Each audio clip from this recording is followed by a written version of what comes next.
selfish interests, playing out in exposure of people to accident and harm, damage to the planet, and also a decline in prosperity. So for us to change that mindset, we need to think safely to ensure we have a sustainable living. And this is not a rocket science. For us to actually achieve this, we need to adhere to global standards, comply to regulatory requirements. And for us to do all of this, it will lead us to achieve a sustainable living. So to further buttress what we mean by sustainability, we have a video here. We're going to play a short clip for you to watch, please. Can we have the video play? The video. So very quickly, as we watch through this video, we get to see a young man here seated, being informed on what to do and what not.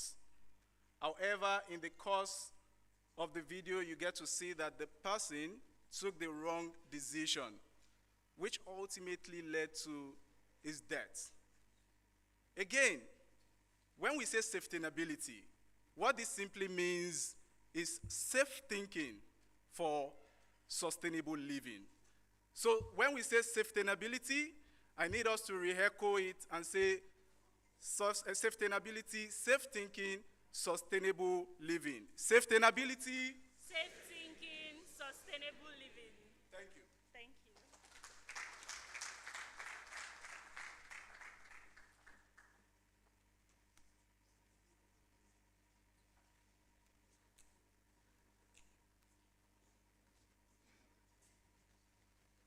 Sustainability.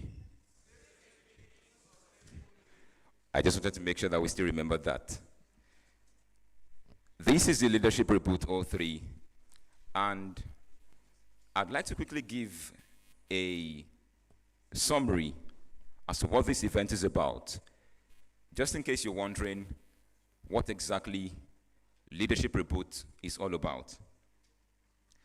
With an innovative vision, entrepreneurial spirit, and a focus on humanity, the Leadership Reboot is an annual leadership platform organized as one of the programs through Qhses Leadership Network, a personal social responsibility PSR initiative of engineer Jamil Badmus, designed to validate the words of Michelle Obama, former First Lady of the United States, that says, "Success isn't about how much money you make.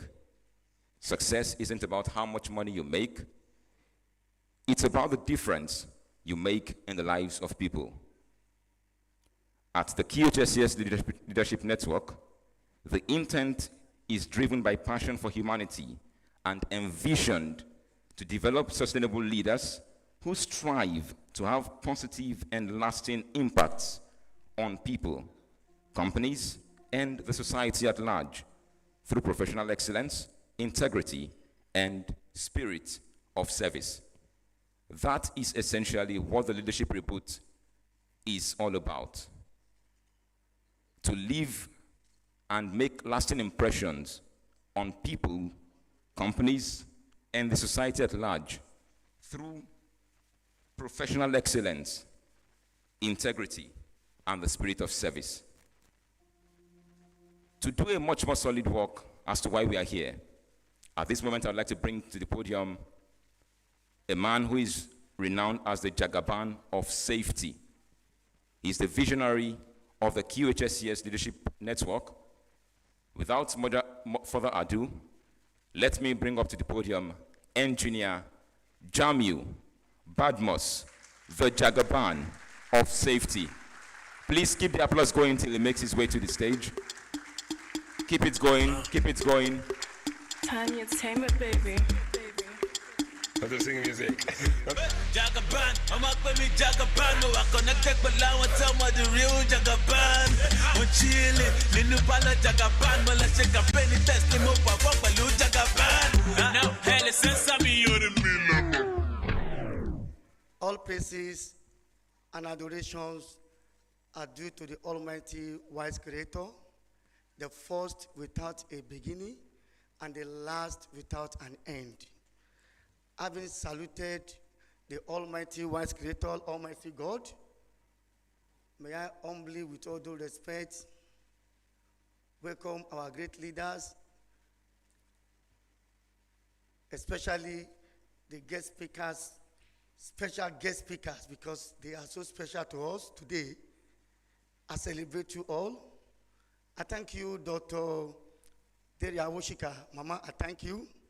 You are not our level. You are not in any way close to where we are. But you said, look, I can still come to engage you children and add value to what you do. You are a VAP. You are beyond VIP. You are VAP, which means value added personality. So we thank you so much, Mama, for being here. I welcome all the other guest speakers, my leader, one and only, Yemi Fashion, Auntie Tomi Adepoju, partner at KPMG, and of course, Mrs. Nureti Adebayo, one of the children of Oba Olateru Olagbegi, Baba that had almost 100 wives, if I don't make mistake, with almost 300 children. Baba, we thank you anywhere you are. So, Mrs. Nureti, we thank you for coming. Ogayemi Fashion and all the leaders present, the OSHA president, that is OSH Africa, the whole Africa, the health and safety, Eden, the Pomola Day, president and chair of IOSH, and all of us present here today, we are all welcome to this occasion. First and foremost, we need to salute ourselves and thank God for this opportunity, because when we started Leadership Reboot, we started during COVID. Then everybody maxed up during the first Leadership Reboot. And today, we don't have COVID for now, and we are thanking God. May I, with due respect and humility from our moms and our leaders that are here, can we all stand up on our feet, go to different seats, do elbow greeting to shame COVID, do leg greeting to shame COVID, do any form of greeting of COVID time to shame COVID. Please, let's quickly do very brief, just 1 second to shame COVID. This opportunity to meet those you cannot meet before.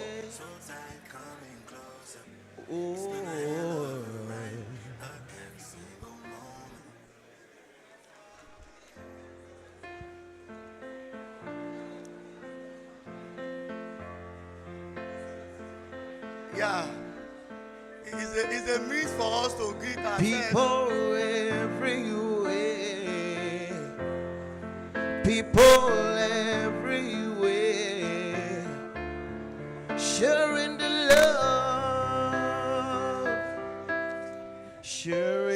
love. So thank you so much. Thank you. You are welcome. This is to welcome ourselves to the gathering and to quickly move. While we welcome ourselves, we need to first understand that Leadership Reboot, which we started, was predicated upon what we are doing. We felt the world needs a change, and we want to be part of the change maker in the world. When the world needs a change, it's good that one becomes part of the change maker. This is like a flight that we have started, and this is Leadership Reboot 03, and it is the flight that we are moving today. Please, all the audience, can we all put up our seatbelt, fasten your seatbelt, as we are going to learn a lot today from our leaders. Please fasten your seatbelt as we move in this, our journey. May we also tell us that Leadership Reboot, we started in 2021, we've done 2022, and this is 2023. The truth of the matter is, why do we need to start Leadership Reboot? We read a lot of books, we read a lot of leadership books, and we found out that action is very important. While we have a thinking that we will do this, why not put it into action? And that is how we started. We started to look at the word of the First Lady of America, Mrs. Michelle Obama. She said, success isn't the riches that you have made.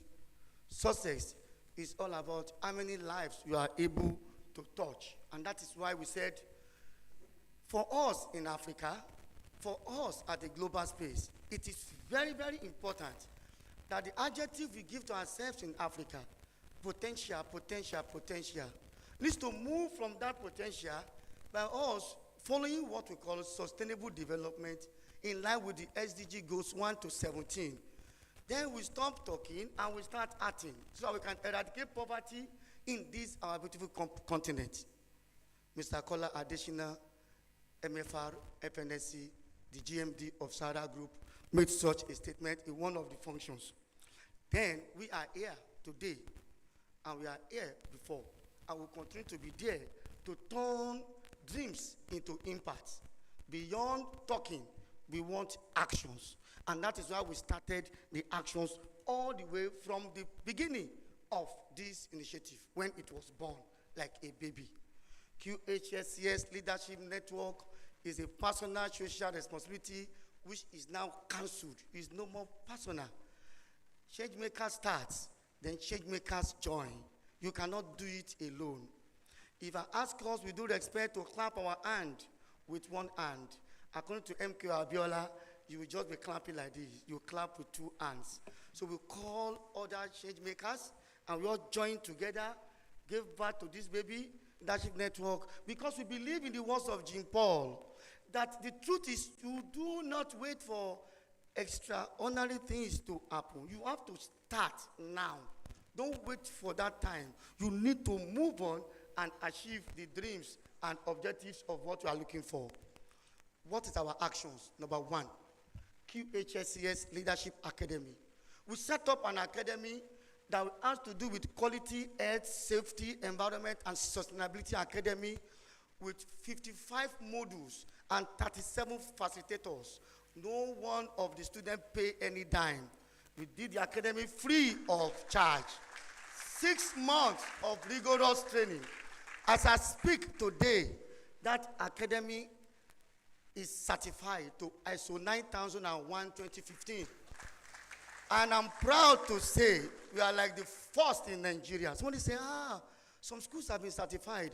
I said, log in into IAF website. Any school you see certified to ISO, log into IAF. They are not there. They are Nigeria. This is international. And also, the American Council of Training and Development, ACTD, also approved our courses with about 14 functional bodies in the world also approved the courses. We've graduated 94 students in 2022. We've graduated 272 students in 2023. Out of our students, we have 10 visually impaired persons. And that's why you saw them today. They came to work with us. We are now aligning with a disability group to train more. I know one of the most important things, not just training. The VIPs are here. A lot of things have been done. Now, empowerment of VIP, we have one company that pick up the empowerment. I will empower them and give them job, those who are graduates. Those who are not graduates, I will give them a training plan and they will also succeed and let them bring the job they are doing. That is impact, turning dreams into impact, and that's what we are. These are the students during the convocation, and we have what we call sustainable people. That's another part of the network. Who are these? They are not more than 40. What are they doing? They receive lectures, we bring in speakers from different angles, they lecture them, but they now go back to society, train different schools, and do different programs for schools at a free cost. They don't also collect money, putting back into the society, and that's the way to go. Then we have Vision Zero. This is the third one, and this is open to any of us as leaders here. Vision Zero leadership is about accidents can be prevented. We can put it in this world where there is no accident. We always organize a 1.5 hour for executive team where we talk about Vision Zero leadership, and we use examples from starting from Aqua to Elon Musk. Elon Musk did some things on safety.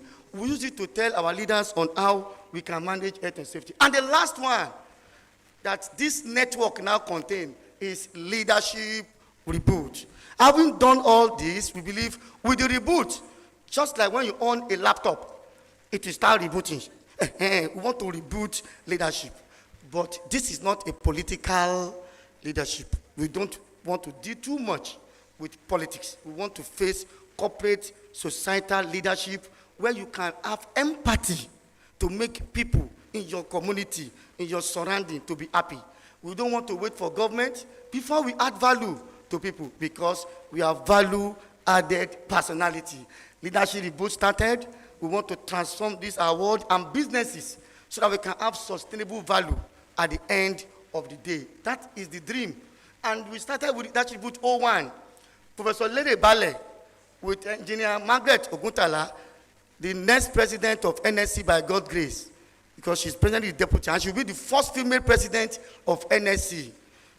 They came down here with Folake Shueton, the CEO of Ikeja Electric, and the DG of Risk Management Institute. Everybody will discuss. It was during COVID, and you can see that everybody were there, mask up, and we did Leadership Reboot 01. We moved from there and go to Leadership Reboot 02.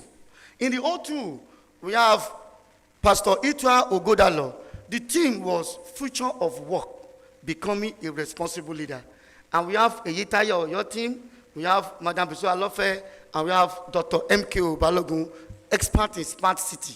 At the end of the day, in this program, we have His Excellency, then the Minister of Works and Housing, Babatunde Raji Fashola San, as the keynote speaker. You see, we are growing up gradually to be bringing the leaders in the world, and Africa and Nigeria in particular, to lead us.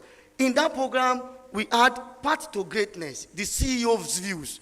We brought good, sound 3 CEOs in this country, and we asked them to sit, and people start giving them questions on how they tread the path of greatness. We have Taizid Ajala of Gordon Barrett, Folake Shueton of Ikeja Electric, and we have Dr. Mojisola Olateru Olagbegi, of course, a sound and experienced engineer with a lot of project management, strategies. So we put them, and people ask that question. The moderator there was Akimura Kinyo, the Director General of CIBN, at the moment. So we move, and you're going to see today, we will dance today, we will rejoice, we will listen, we'll be happy with ourselves, we've gone around, we'll be happy. And that is the essence of why we are here. The truth of the matter is this. In the report from OPHI and UNDP, this is 2023 report. 110 countries, if you look at all of them, 1.6 billion of 6.1 billion people are poor. And of course, 534 million out of these 1.4 billion people, almost half, they are from the sub-Saharan Africa. We want to take people out of poverty. We need to take actions. And that is where we are today. We need to take actions, and that brought us to the topic, the path to sustainable and inclusive growth. From leadership angle, from followership angle, from all angles one can come into this presentation. And we are going to learn from our leaders here today.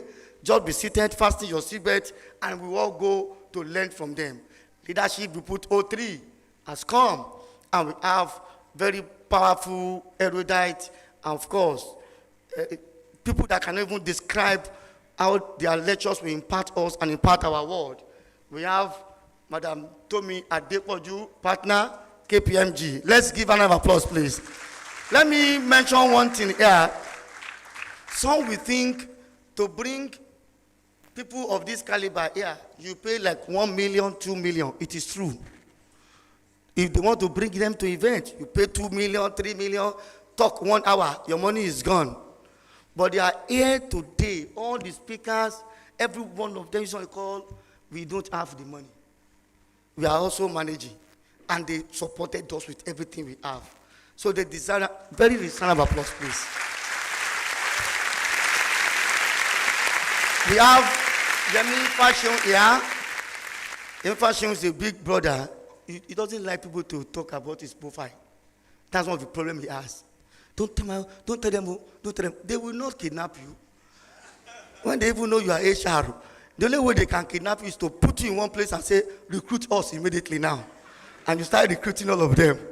Yemi Fashion is there. And I also have very powerful woman in our midst, Madam Nereti Adebayo, of course, one of the daughters of Oba Olateru Olagbegi. We are proud of you, ma. We are proud of you. And our very nice, big brother, all the way from Egypt, but presently is not in Egypt. He's on the call. He will also join us online to make his presentation.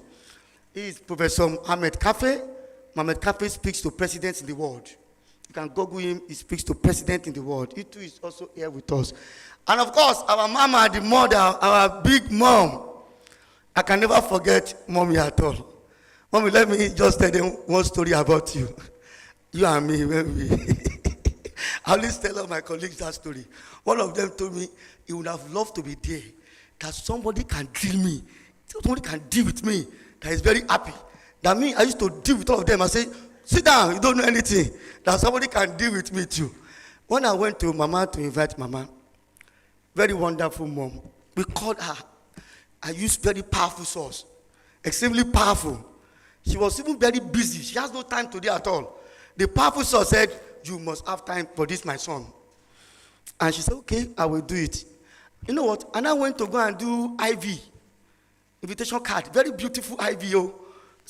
They told me they can't do only one. They will do 25 minimum. I paid them IV. When I sent IV to Mama's office, I couldn't wait for her because she was in an interview. So I left. The next thing I just said, call. Those who link me say, you have destroyed everything, Why are you going to give Mama invitation as if you are doing birthday or naming ceremony? Mama said, this guy is local. He's a local boy. How can he bring? He's supposed to send letter. They will reply. But I had sent letter before. But they've not delivered to Mama. So I said, this guy is local. I got my first batch there. Local. The last time I had batches like that was when I was working for Glo some years back by Mr. Sherman. I didn't get. When he said, look at you. They believe you are the most intelligent in your family, but I don't think you have this sense at all. See what you are telling me. Then I was making presentation that we need to protect all our places with fire FM 200. And the question goes, has there been ever fire in our location? I said no. Do you think fire is going to start? I said no. And I got the badge. Then the next day, I now went to see Dr. Awoshika. Very funny. When I now got there again, in everything she is bigger than us, older than us, and I also the valley. I said, look at this local boy. I said, Then I now stood up again. She was seated, and I stood like this. Listen to her. I said, can't you sit down beside me? Look at how you are doing. You are a local boy, I'm telling you. And I sat down. Mama, thank you so much. I will not be local again. I have understood what it takes not to be local. Thank you. Thank you so much. And I thank you all for coming. Thank you. You're all welcome. Thank you. Please keep the applause going. Keep the applause going. Keep the applause going. That was a wonderful presentation by the Jagaban of Safety, Engineer Jami Badnos. And if you did not know exactly what Leadership Reboot is about before now, I believe that at this point, you know exactly why we are here and what is waiting to be dished out to you from the retinue of profound speakers we've got here today. Without wasting any more time, it is time to bring our keynote speaker to deliver her keynote presentation. But before she comes, I'd like to take a citation.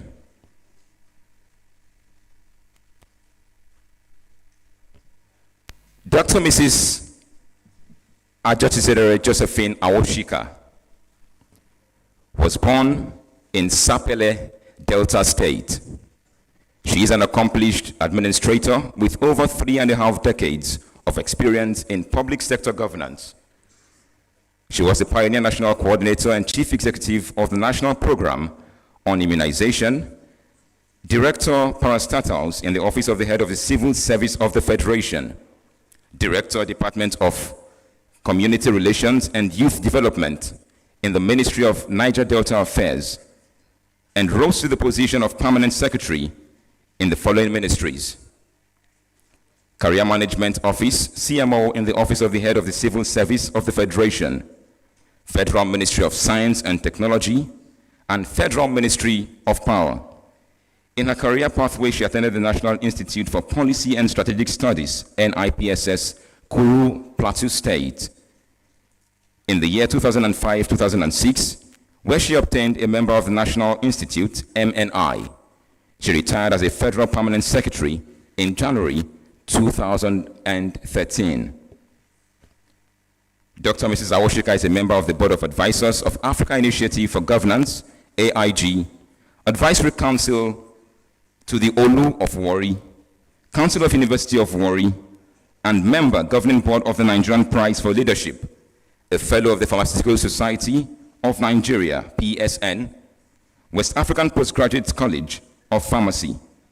She holds an M.Pharm in Clinical Pharmacy, a doctorate degree, PhD, in Pharmaceutical Technology from the University of Bradford, United Kingdom in 1981 and 1985, respectively.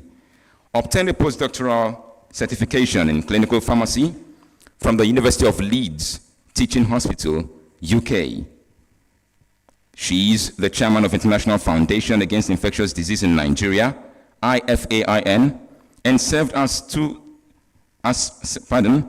a non-executive director of Capital Express Assurance Limited and past chairman of CHAMS PLC.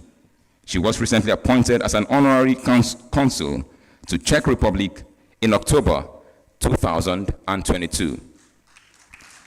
She is the initiator of the Christian Benevolence Foundation, a non-profit organization based in Lagos.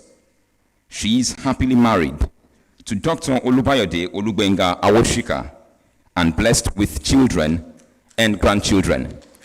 Ladies and gentlemen, please, with a robust round of applause, make welcome the keynote speaker for this auspicious occasion, Dr. Mrs. Ajorisedere Josephine Awoshika, the Honorary Consul to Czech Republic in Nigeria. Please keep it going until she gets here. You're welcome, ma'am. Thank you very much. Please be seated. Thank you. First, I'd like to thank God Almighty for making this day possible for all of us, that we are seated here and we are able to bring to pass what has been planned for a long period. We are not disturbed by strike. We are not held on the way. And there's safety. And I'm sure Engineer Badmus would like to know that. And thank God that we all got here safely. So thank you very much. Thank you for inviting me on this occasion. I have begun to learn a lot as I got here. So before I go to my speech, I'll just say a few things. I've come to know more about the organization as I sat there. And for most of us, it's a period of reflection for Nigeria. And this is one great hope for Nigeria, that a young man took on the challenge for safety, for sustainability of life, for future development of leaders, for giving back from what he has received over the years, even though he remains young.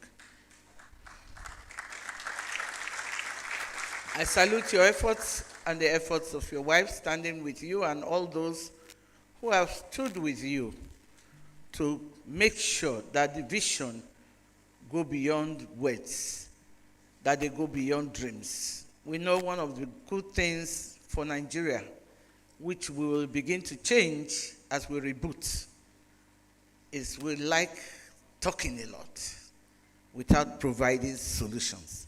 Thank you for providing solutions.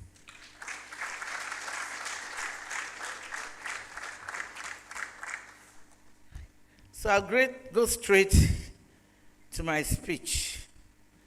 It's really a great pleasure, not just by words, but truth, to be in the midst of you, and an honor to be part of this year's Qhses Leadership Network event.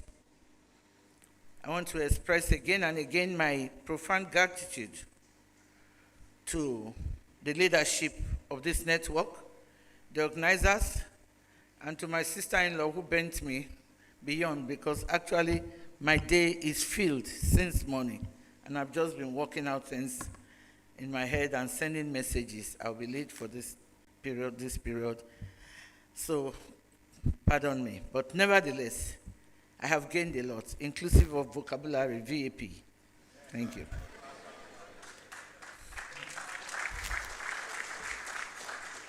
Let me also thank the listeners, because sometimes you have to listen to stupid talk. I just do hope that it will not be a stupid talk today. So I use the opportunity to extend my highest regards to everyone that is sitting here today, that you are here to be able to contribute, because when you learn, you are going to give, as the Engineer Badmus is doing, to contribute to upscaling leadership qualities, entrepreneurship qualities, management skills of our people, Nigerians, Africans, and the world at large. Because we give also to the world as we strive to have a positive and lasting impact on people, or peoples of the world, if you like, companies, society at large, in line with the core values of Qhses that were clearly outlined today.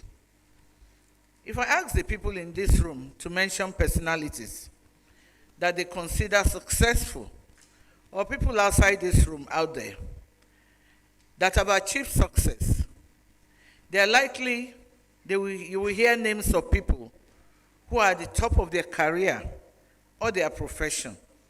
They are also likely to mention the rich, the famous, and the wealthy, with what we call high net worth individuals and families. For many people, that's what defines success: money, career, you name it, the things that are intangible, but they become tangible when it comes to recognition. However, over time, and out of life deep experiences that are true, I have discovered that rich success is not about how much money, bank account, or your financial status. And this is a true statement. It is much more than that. And I repeat, it is much more than that. It's about your joy, your happiness, the difference and impact that you make in other people's lives. That's what gives you joy. That's what builds a net worth. That's what makes a network. I derive enormous joy when I see people achieve their own success and happiness because of the little support that God allows me to give, the work that I give, the intervention that I do, the monitoring and guidance that I give. That's where the real success is. If you have not begun to do that, as you leave this room today, begin to do it. Begin to tell that woman who bags the baby to keep the head right so that the baby doesn't have any problem. It's a net worth. Begin to tell that young man who is smoking marijuana, it's going to damage your health and it's going to make your destiny go the other way without any witchcraft. That is net worth. That feeling that you get when you see those people develop, they are indescribable. It always tingles my innermost spirit because it aligns with my innermost core and being all through my career and my life. And I say career, yes. A career I lived through the federal government of Nigeria for 35 years, from where I spent my whole years serving the government. But today, I'm so happy, and I see the beauty of boldly saying, I am not a tribalist. I am not by the grace of God and by the career pathway. I take my faith seriously. Indeed, very caught my being, but I do not bring it bearing on other people. I simply use it to demonstrate the power of my faith. So there's nothing more beautiful than someone who goes out of their way to make life beautiful for others. This was a statement that Mandy Hill made. Are you making life more beautiful for others? Are you creating a safe environment? Are you creating a safe world? Are you creating a safe local government? Are you creating a safe state? Are you creating a safe Nigeria? Or are you building just yourself? It's all about you. Change your mind. To be happy in life, you must achieve some level of success. I agree. Financial success is good. I agree. You don't want to go hungry. That's why Engineer Badmus talks about removing people from the poor. But poor, if you have really seen poor, I have been able to go around this country. At least I've been to 667 local governments. We have 9,556 wards. I've been to more than 80% of the wards of the country, and I've seen the poor. But I've also seen the poor as rich people, contented, lively, living a good life. Define your richness and your poverty with the real things that matter in life. What then is success? The concept of success, or the word success, is a term that has not subjected itself to any single amenable definition. It has been freely bandied about to the extent that the word sometimes is almost uncertain in meaning. When I say uncertain in meaning, they bring a man who is virtually stealing the riches of the nation, and somebody, the MC, like the young man that came out and introduced me, describes him or her as very successful. How do you define that? How does a thief become successful? How does one who robbed the nation become successful? Definitely not. But we've had that definition.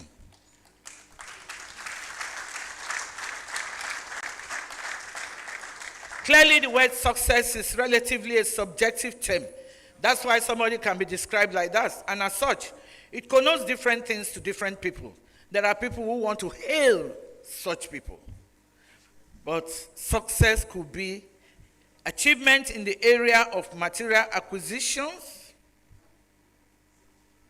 It could be personal accomplishment. Yes, I'm a graduate. You're not the only one.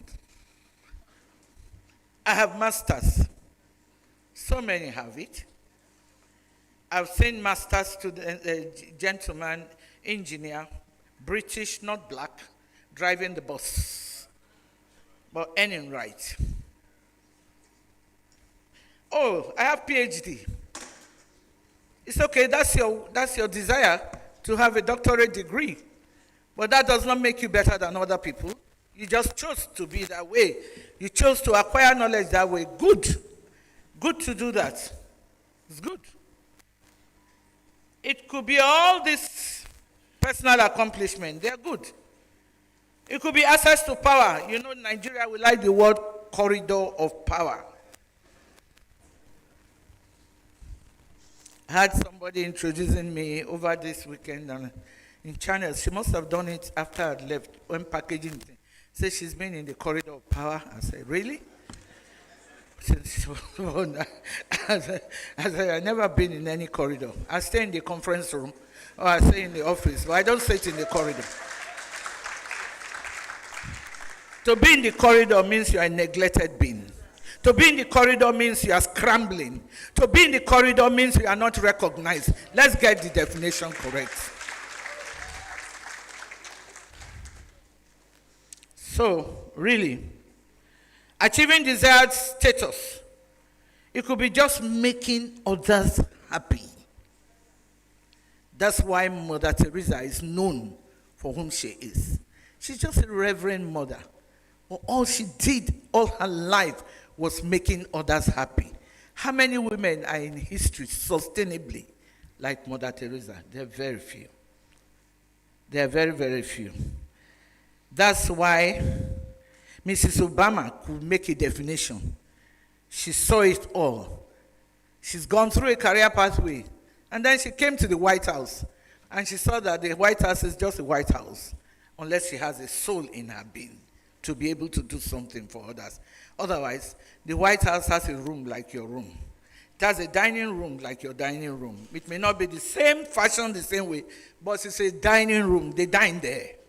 They have a kitchen like your kitchen. It may not be as beautiful and facility, but they cook there.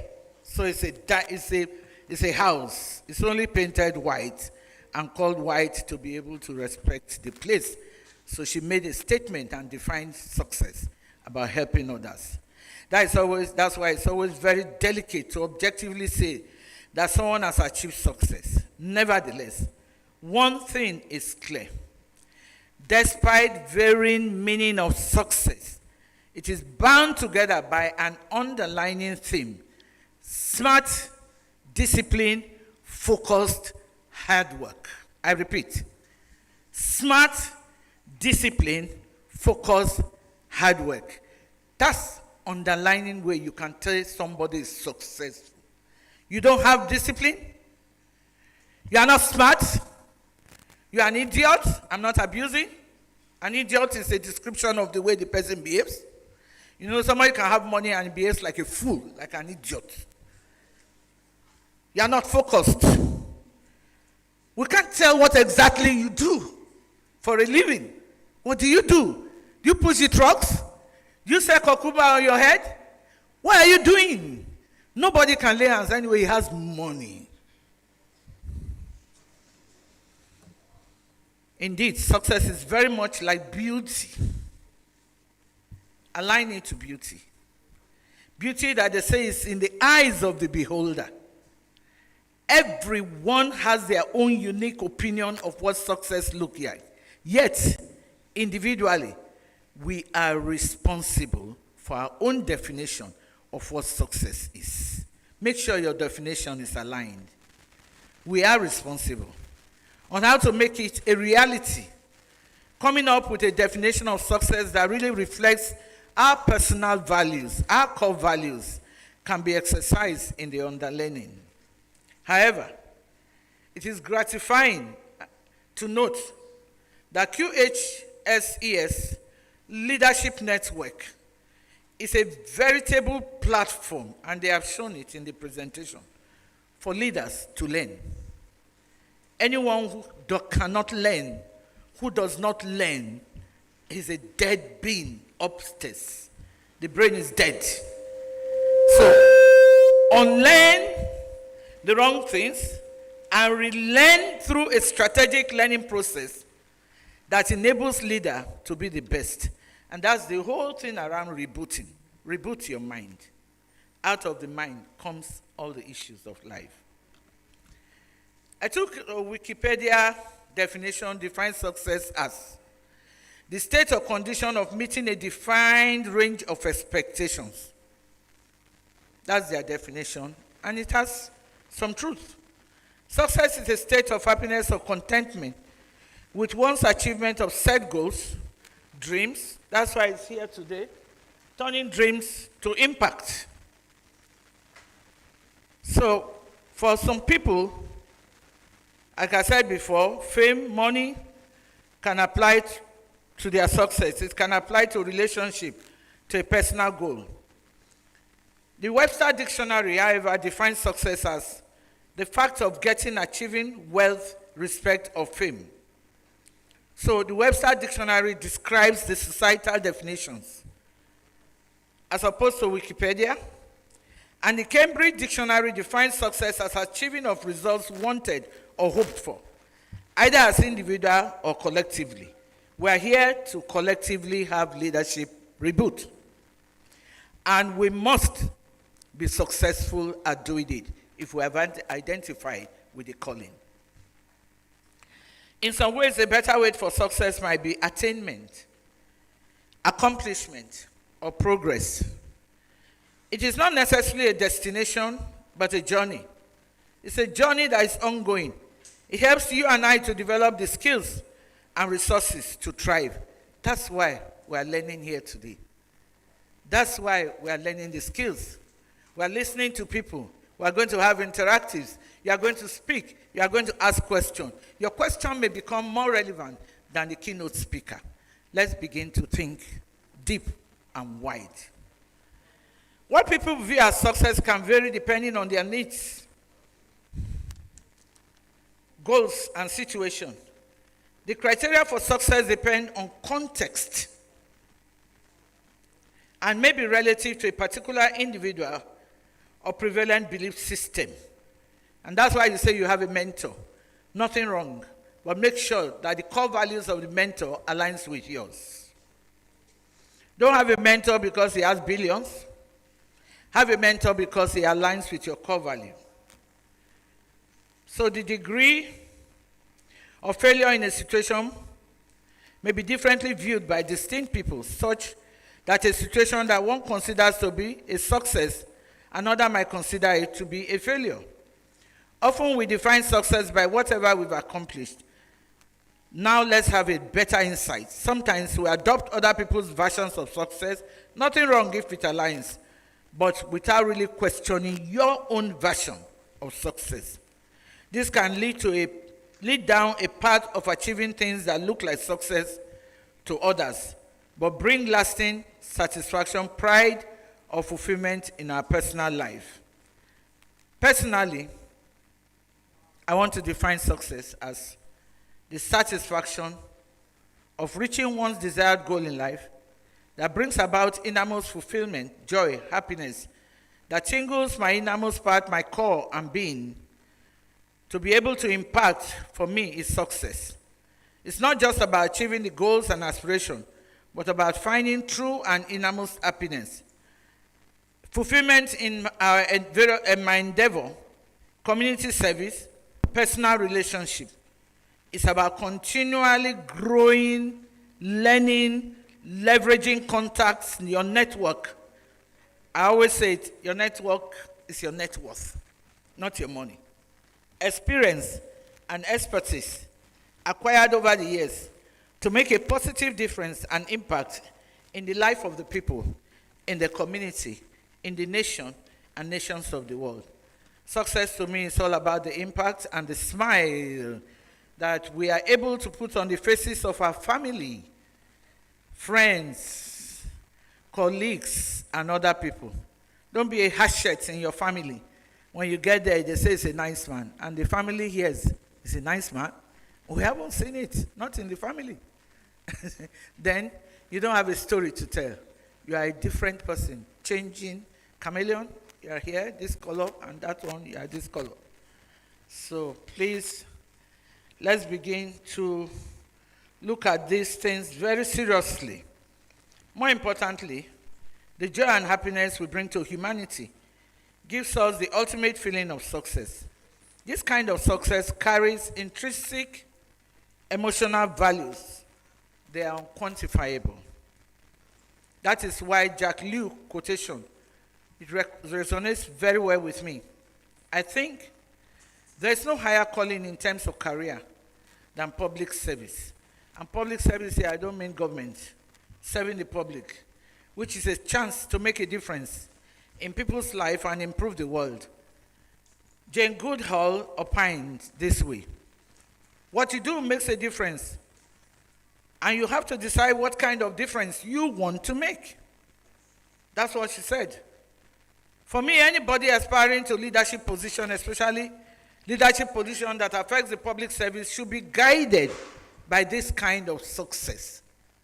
Be guided by this kind of success. You want to impact, you want to serve. If you want to serve right, you need to understand the needs of the people you want to serve. If you want to serve right, you need to listen to the people you want to serve. You have to take a right decision that is beneficial to them. How then do we achieve success?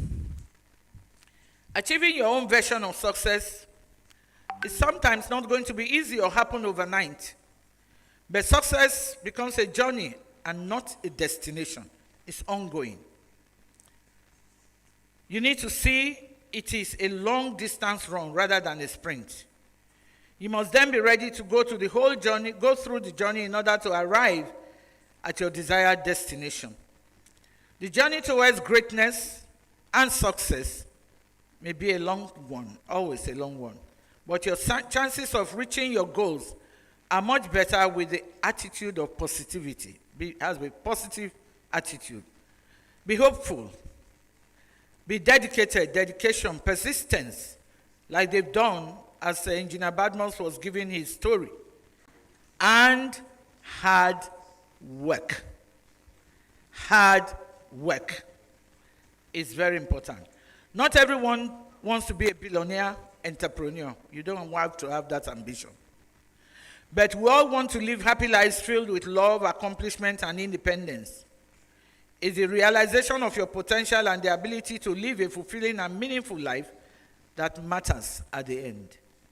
There are many different tactics to be successful in life, but the strategy that works best for you may depend on what success means to you. Get your definition right.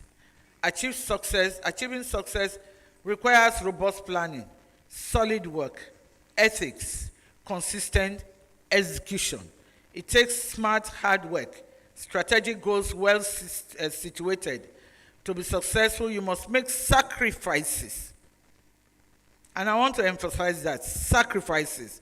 Some people go into leadership position and they don't want to make sacrifice. As a leader, you are the first to make sacrifice.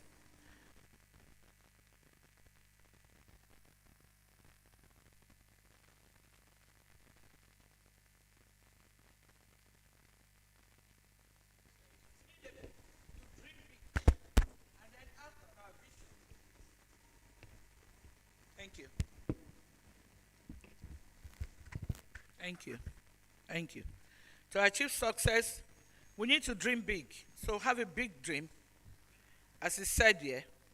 But don't dream only for yourself. Dream to impact. Then act on your visions and the goals, one step at a time. When you want to go upstairs, do you just go from the first level of the step, just go like this, even the automatic one, and go up like that? You just have to go step by step. Success is about staying in motion. It can be challenging to maintain motivation. Doing something small every single day helps move things forward, which can lead you towards success. Success is important in life because it's the pinnacle of life achievement. Measuring true success in life. According to Brian Tracy, measuring true success in life is driven largely by two factors, divided into internal and external factors. As you know, most people are external in Nigeria, but it doesn't last when it's just external. It has to come from your inside as well. One important internal factor to consider when measuring true success is how fulfilled are you? How happy are you? This largely resonates with me too, as one of the ways to truly measure success. These success factors include pursuing your passion. Sorry,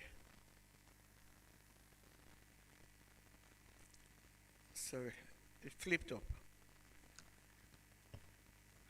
Is it on the screen? Okay. I'll get there, don't worry.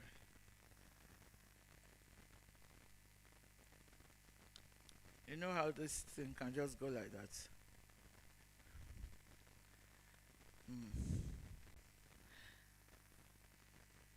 The internal factors Brian Tracy also identified external factors that contribute to measurement of success. These factors are often associated with wealth, status, power. Building wealth over time is an important aspect of financial success. Note the word financial success. It's now defining it. Setting financial goals and working towards them consistently will make you achieve financial freedom. What you want to know is financial freedom. You can have financial success without freedom. You can be bonded by the many things that you have done wrongly that is affecting society negatively. You are not a free rich man. Professional accomplishment is another factor in measuring success. This might include achieving career milestones, making a positive impact in your industry, and receiving recognition and awards. All these things are good. But maybe not the way we do awards in Nigeria sometimes. I mean, there are just too many, and for what? And you just cannot really see what it is. However, the most important factor in measuring success beyond the ones mentioned above is how you are making impact in people's life and contributing to the community at large. Like Engineer Badmus, I come to see that you are doing. I'm sure you can do many other things with your time and your team without thinking about having an academy that will build up people, without bringing people together to learn more on how to make success. I salute you. This was vividly captured by Michelle Obama. Says success isn't about how much money you make, it's about, you've already said it this morning, it's about the difference you make in people's life. By working towards a greater good, you can achieve a sense of purpose, meaning a sense of purpose and meaning in your life. Remember, a feeling of purpose is one of the most important measures of success. Have a purpose, have a goal, have a vision, leave a positive legacy. Continue to leave legacies upon legacy. One is not enough. You can make a lasting impact and difference, and that will be remembered for generations to come.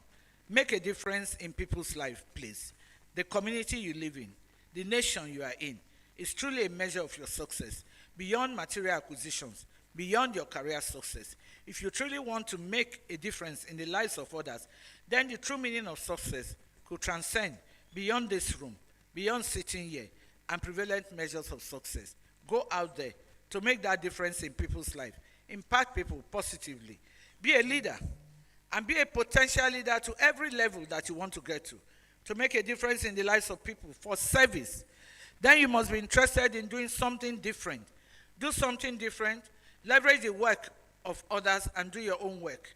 Like Daniel Dokamian said, there are powerful ways that any of us can make a difference in the lives of others. Like one, if you truly want to help others, impact them positively, you must first help yourself. Start with yourself.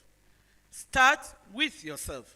Don't be pointing fingers when you still have a lot of the issues inside you. It is much better to put yourself in order before aspiring to help others in a more sustainable manner, because you come from a place of experience. This requires, to a large extent, that you deal with issues in you around insecurities, the struggles, the challenges. Dealing with these things first makes you a better person and places you in a much better position to help others. Personally, I have learned to align my innermost core, my spirituality, my work, my family, and love, so that I could feel a sense of purpose and fulfillment while trying to impact others. Always show genuine interest in people, not carry me type of interest. If you want to make a difference in the lives of others, it's vital that you demonstrate a genuine, consistent interest in them.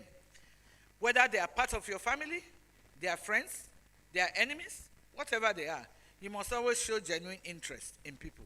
Learn the art of giving unconditionally. What you are doing today, Engineer Badmus and your team, is you are giving unconditionally. So in order to make a positive impact in the life of others, we must learn to give in a way that is not dependent on expecting anything back. If you do so, you will feel fulfilled by what you are doing. It was Zig Ziglar, an American motivational speaker, once said, "You can have everything in life that you want if you will just help enough other people get what they want." I repeat, you can have everything in life that you need if you just help others to get what they want. Bennett also says in his book, he wrote the book, "The light in the heart, always have a willing hand to help. Someone who might be the only one that does. You may just be the only one in that person's life. Don't keep quiet in the face of injustice. Don't. Sometimes the best way to make a difference in the lives of others is to speak up. Like they use this, Sorosoke, very significant. And act when you see injustice occurring, but act responsibly with exemplary leadership. We can be strong role models and mentors for others. Whether we are intentional about this or not, people look up to us. Whether, you can't close your eyes because I don't want to see Engineer Badmos, Mrs. Badmos. I don't want to see. So you are going to fall down. If I close my eyes, I don't want to see. So you must be a role model, knowing that people are looking at you at all times. They emulate you, what you do, what you say. Say what you mean, and mean what you say. If they see that we stand for others in need, people will follow your example and do the same. Help people financially where you can. It's asking you for 50,000, give him 5,000. It's now remaining 45, if that's all you can give. And if you cannot, urge him on, nudge him that I wish I can do for you at this moment in time, you know. Helping financially is a great way to make a difference in the life of others. Donate to good cause that's close to your heart. Donation is often considered divine. Work with charity homes to offer help. And finally, distinguished ladies and gentlemen, and my chief host and hostess, let me close by saying that success is not just about achieving goals and aspirations, or even making a lot of financial fortune. It is more about finding true and innermost happiness and fulfillment in any endeavor, in our community service, in our national service, in our personal relationship. It is more about the difference you make in people's life. I have no doubt recommending this version of success to everyone. Overall, if you truly want to make a difference in the lives of others, to signpost your success story, you need to act from this moment. By making up your mind internal, by doing it outside external. You don't have to change the whole world to make a difference. Every little effort in that direction counts. And you may be surprised at how many people you help along the way. I will leave you with the words of Mahatma Gandhi, who once said, in a gentle way, you can shake the world. Similarly, Barbara the Angelist said, love and kindness are never wasted. They always make a difference. They bless the one who receives them, and they bless you. Be a blessed giver.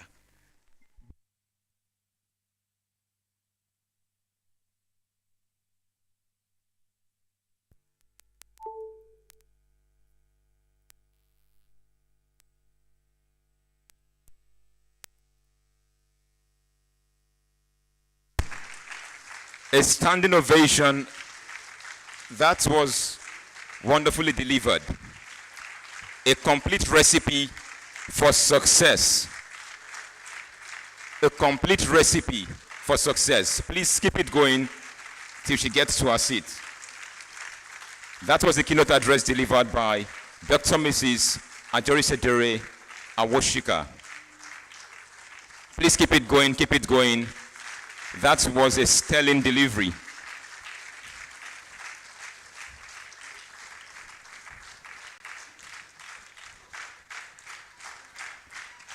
That's how we do it. That's how we do it. That's how we do it. That's how we do it.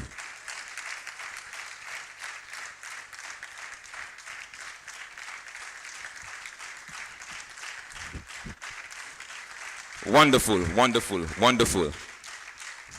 Thank you very much. Please, we may be seated. That was a recipe for success. And I believe that everyone has taken down one or two important nuggets that will help as we navigate in the days to come. There's more to come at this Leadership Reboot, the third edition, like we have established. But at this point, I'd like to recognize some important personalities in our midst once again. Please, as I mention their names, let's do well to appreciate their presence with a warm round of applause. In our midst, we have Dr. Praisejar Daniel. Dr. Praisejar Daniel.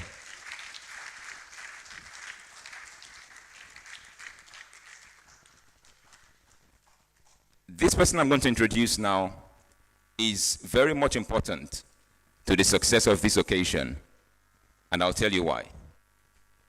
You have seen the visionary man behind this network, the Qhses Leadership Network.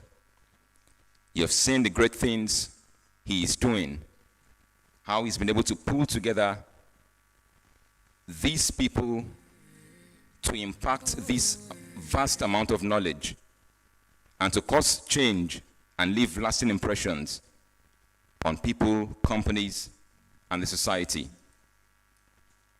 Behind every successful man, they say, is what? I'm hearing different opinions. A successful woman, a hardworking woman, a strong support system, beside, not behind. Okay, the cliche was behind every successful man, and now it has changed to beside. In the ribs. I sincerely hope that in some few years to come, it will not be before. Because indeed, women are doing great things. Women are doing great and mighty things. So at this point, let me recognize Mrs. Bukola Badmos, the beautiful and delectable wife of the Jagaban of Safety, Engineer Jamiu Badmos. She is beside him, giving him the necessary support. Thank you very much. Let me also recognize Dr. Enobong Ezekiel. Please, a round of applause. Dr. Enobong Ezekiel. We've also got Ambassador Comfort Epe in our midst. Ambassador Comfort. We have Mr. Teniola Ruben. Mr. Teniola Ruben. A round of applause for him, please. Also joining us, we have Mr. Mudele Temitope. Thank you for joining us. We have Mr. Twoyo Aruenyon. Please, a round of applause for him. We have Mr. Dapo Omolade, Ayosh Chairman, is somewhere in our midst. We have Mr. Ehi Eden. A round of applause for him, please. Barrister Philomena Morakinyo. I'm very sorry, ma. Barrister Philomena Morakinyo. Please, I hope I will not be sued for this blunder I have just made. I'm pardoned. Thank you. We have Mr. Toye Morakinyo.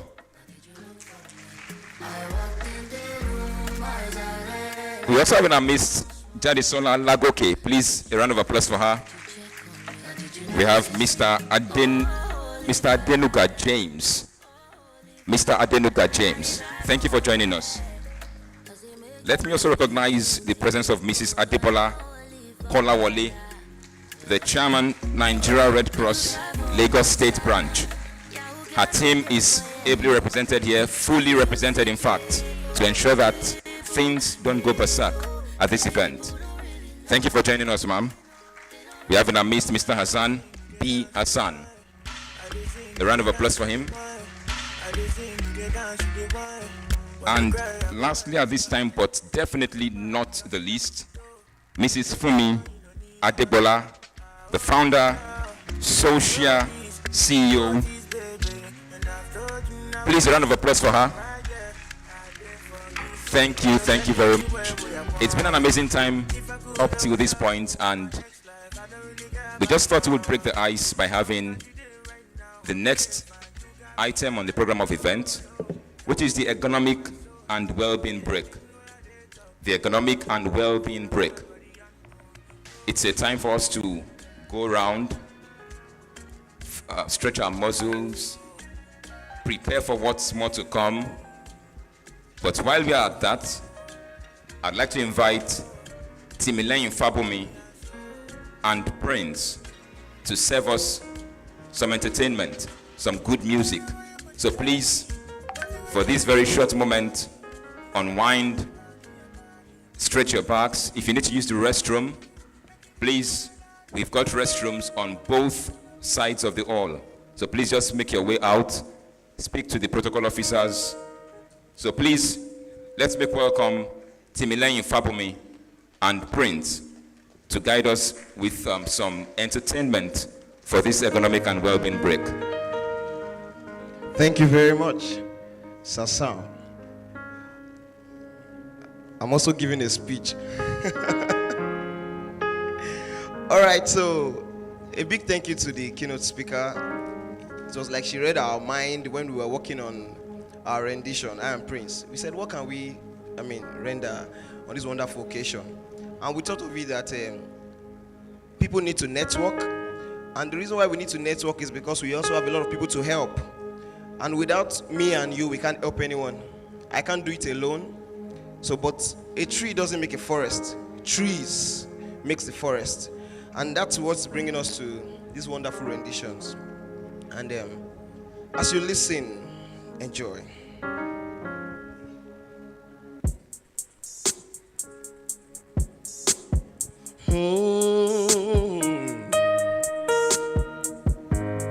There's a place in your heart, and I know that it is love.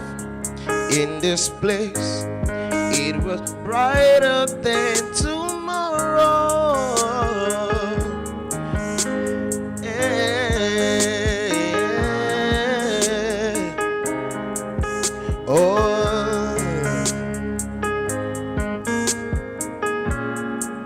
Now you know the song. There is a place in your heart, and I know that it is love. In this place, it is brighter than tomorrow. If you can really try, you find there's a peace inside. In this place, you find there's no hurt or sorrow.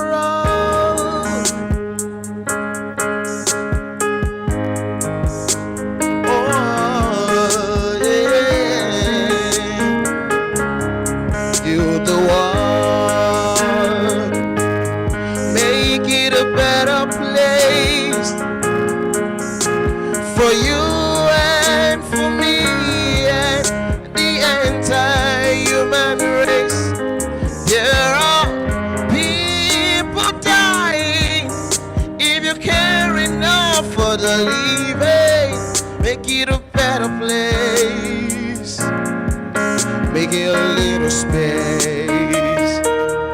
You the one. Make it a better place. Woo! For you and for me and the entire human race. There are people dying. We care enough for a living. Make a better place. Make a better place. Listen, we can fly so high. Let our spirit never die. In my heart, I feel you are my brothers. Create a world with no fear. Together we cry our pities. See the nations turn their swords into plowshares. We could make it better if you care enough for the living. Make a little space. Make a better space. That's what we say. You're the one. Make it a better place. Let's go. For you and for me and the entire human race. There are people dying. If you care enough for the living, make a little space. Make a better space. You're the one.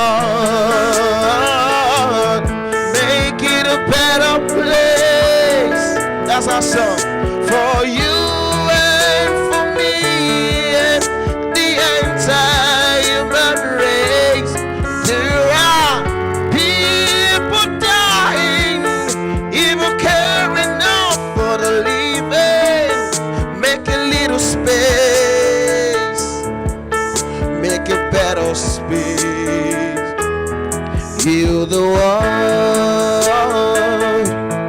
make it a better place for you and for me and the entire human race. There are people dying. If you care enough for the living, make a little space, make a better place. There are people dying. If you care enough for the living, make a better place for you and for me.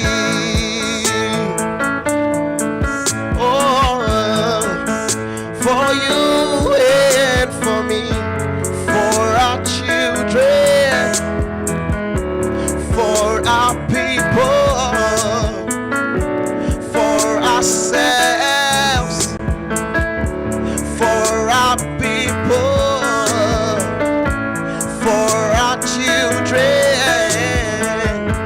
for our people, for ourselves. Hey, heal the world, make it a better place for you and for me and the entire human race. There are people dying. If you care enough for a living, make a better space, make a better place. I think we know this song. Heal the world, make it a better. You know the song? Let's sing together. For thank you. There are people dying. There are people dying.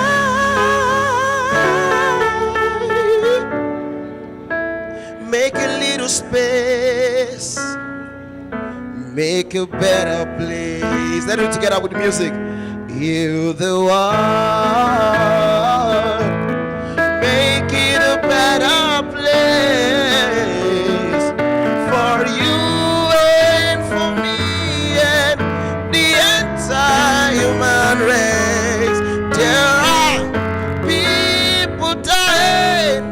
If you care enough for a living, make a little space for you and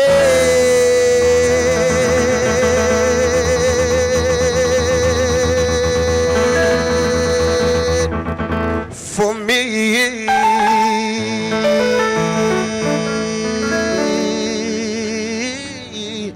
All right, thank you very much. So I got your attention now. So this particular song, very simple.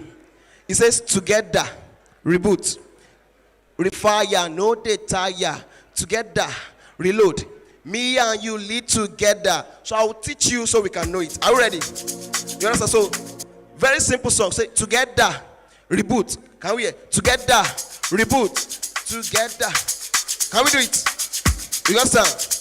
Together, reboot, refire, no detire, together, reload.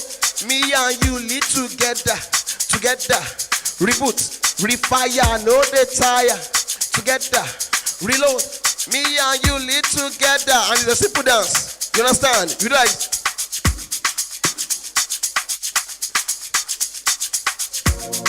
Everybody, can we just be on our feet and do this? Let's be on our feet and do this.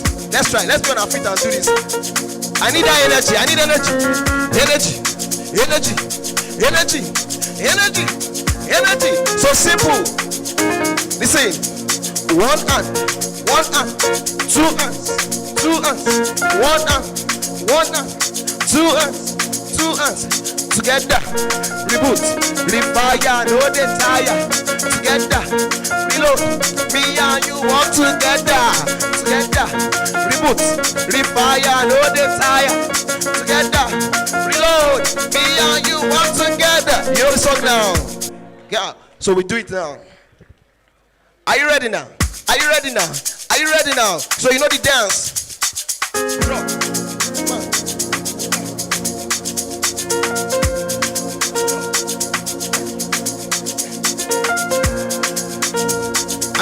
want to do this dance, it has to be together. 1, 2, together. Reboot, refire, no they tire. Together, reload. Me and you all together. Together, reboot, refire, no they tire. Together, reload. Me and you all together. Together, reboot, refire, no they tire. Together, reload. Me and you all together. Nice one together. Reboot, refire, no they tire. Together, reload. Me and you all together. I'm a leader. Million no go tire. As we build up, make we run the race. Hey, one tree can't make a forest. We need everyone. We need everyone. As we make the way through, we need everyone. So my people, let's rise together. Reboot, refire, no they tire. Together, reload. Me and you need together. Together, reboot, refire, no they tire. Together, reload. Me and you work together. I'm a leader. Together we get it better. As we build up, together we get it better. Hey, hey, hey. One tree can't make a forest. We need everyone. Yeah, yeah. As we make it through, let's have everyone. Come on now, come on now, come on now, come on now. Carry me, carry me, carry me, carry me. Make we go, make we go, make we go, make we go. Come on now, come on now. Let's rise together. Reboot. Me and you go together. Together. Reload. Me and you all together. Together. Reboot. Are you dancing? Fire, no they tire. Together. Are you dancing? Reload. Me and you all together. Together. Together. Together. Together. Together. Together. Together. You know the song, let's go. Together. Together. Together. Together. Together. A round of applause for him, please. One time. Together. Reboot. Refire. No they tire. Together. Reload. Me and you live together. Together. Reboot. Refire. No they tire. Together. Reload. Me and you all together. Thank you very Together, much. reboot. Me and you no go tire. A round of applause for him, please. That was wonderful. That was wonderful. Thank and I'm you, sure, thank you. I'm sure you feel more relaxed right now. We have danced, we have relaxed, and it's time to go back to the business of the day. It's time to go back to the business of the day. Please, let's all settle down. Let's all settle down. It's still a little rowdy in the hall. Please, let's settle down. Leadership Reboot 03. Let's settle down, please. We are getting on with the business of the day. But before I do anything further,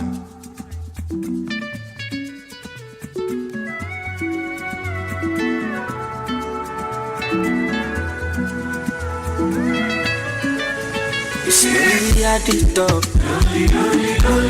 okay, Money on my mind. Money. Care what they yarn in about me in particular. Out here on the road chasing my dream because I know I'm chasing for me. All of the man, but my love. But I'm got the edition, my love. If you want to see let Jack come alone, if you find anybody, the money I want. But they hear with the people they know. so this song is being played on the special request of Engineer Jamie Badmus. So just for a few minutes, he says he wants this to be played. So please enjoy this. This is one of his favorite songs. So please, DJ, this is Ashake. So please enjoy this for just some 2 minutes. Let's turn it up. Money on my mind. care what they yarning about me in particular. Out here on the road chasing my dream because I know I'm chasing for me.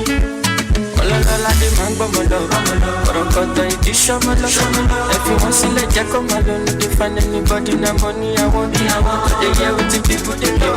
Want to get a shakeleti love. So love when I wanna get another one, I go take and do waiting I love, waiting you love. No be waiting I love, waiting I love. I go do what we love my heart. Okokoro no be vodka, Mr. Money Changer. But I know the ways that Mr. Money Changer. Just carry on, there be no time. Bad point day, me I dey fine, and at the same time, me I dey high.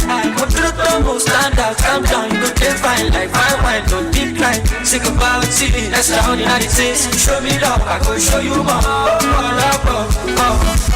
Usheshe, I'ma you don't take a shake, move for fire. Lola de mango molo, orokoto idisho molo. If you want to let you come alone, you find anybody na money I want. But they hear what the people they do. Want to get a shakeleti love. So love when I wanna get another one, I go take and do waiting I love, waiting you love. You be waiting I love, you be waiting I love, you be waiting I love, you be waiting I love, you be waiting I love. I love you, you waiting, I love you, you waiting, I love you, you waiting, I love you, you waiting, I love you. This kind of time, daddy do get salary. Thank you very much. Thank you. So please, at this point, let me bring up. Much earlier I said I won't be doing this alone. I have a much senior colleague in the building, and he's here right now. He's in the building. He's the founder of Nairametrics. Ugo Obi Chukwu. Please, as he makes his way forward, give him a round of applause. He's the founder of Nairametrics, and he's not here yet. Please keep the applause going. He's not here yet. Even if you can see him there, keep it going till he gets here. You're welcome, sir. All right, good afternoon, everyone. Good afternoon, everybody. Let me start by saying Happy Independence Day to Nigeria. So can we just give Nigeria a round of applause? Nigeria is how old now? 63. Now, wow. I still remember that.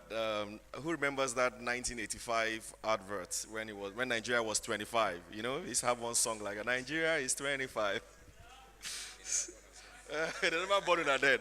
So for the Gen Zs in the house, sorry, but I mean, yes. All right. So I think it was an amazing keynote address that we just heard. Can we just give one more round of applause to Dr. Awosika? Being somebody who, covers the economy a lot, I mean, what I do for a living is essentially track Nigerian economy, financial markets, and a bit of personal finance. And one common thread has always been leadership, everywhere, whether it's leadership politically, leadership economically, and then even leadership in our workplaces. So if you have strong leaders from the political front and strong leaders that are also managing our economy, I think Nigeria will be a much, much better place. Do we all agree? Yeah, so there were a lot of nuggets that I picked from her. And just before we move on, I just wanted to also touch base with those of us that are here. Can anybody maybe those 3 people, just tell me, what did you learn? Just one word that you picked from Dr. Awosika's presentation. Mine was sacrifice. She mentioned sacrifice a few times. So anybody, any word resonate with you? Give a lot. Fantastic. Who else? Discipline. Exactly. She mentioned discipline a lot.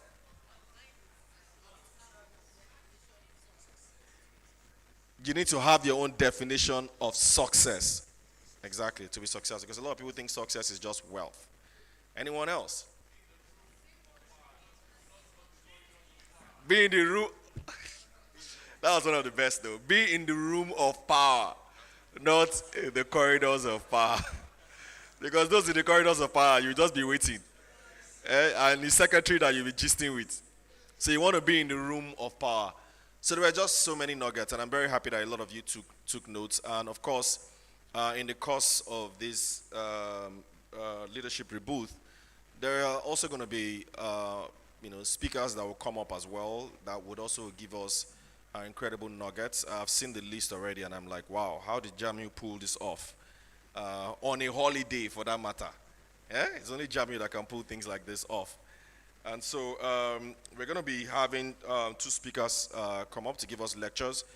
I would also suggest that we please, of course, bring out your pen and paper, take notes. In fact, these days, I think it's recorder. If you just, press record on your phone, there's so many things that you learn here, trust me, that can just change the course of your life for the better. And so that is what this is all about. And I hope that at the end of the day, if you also have questions, you can just note them down. If time permits, we might, maybe take some here as well. Or you can also just reach out to some of the speakers. And so I'm just going to yield now so that we can announce the first speaker. Go ahead. So like you said, our speakers are ready to dish out much more than you can ever imagine. And the first speaker this time is Mr. Yemi Fashion. He is the head at YF Talent. Like Engineer Jami said before, he doesn't like to be announced. So I'll just say he's a foremost HR professional with years of experience in the industry. Ladies and gentlemen, Mr. Yemi Fashion will be speaking on the topic Self First. A round of applause for him, please. Thank you. Good afternoon, everyone. And thank you to the organizers. Thank you to Engineer Jami for inviting me. While I wait for the slides to come up, the song that was playing, there was a part of it that says lonely, lonely, lonely, right? So they call me table shaker in some circles. Let me first say that it's not lonely at the top. Some just didn't take others with them. If you go with others, when you get to the top will never be lonely. So let's change that mindset about leadership.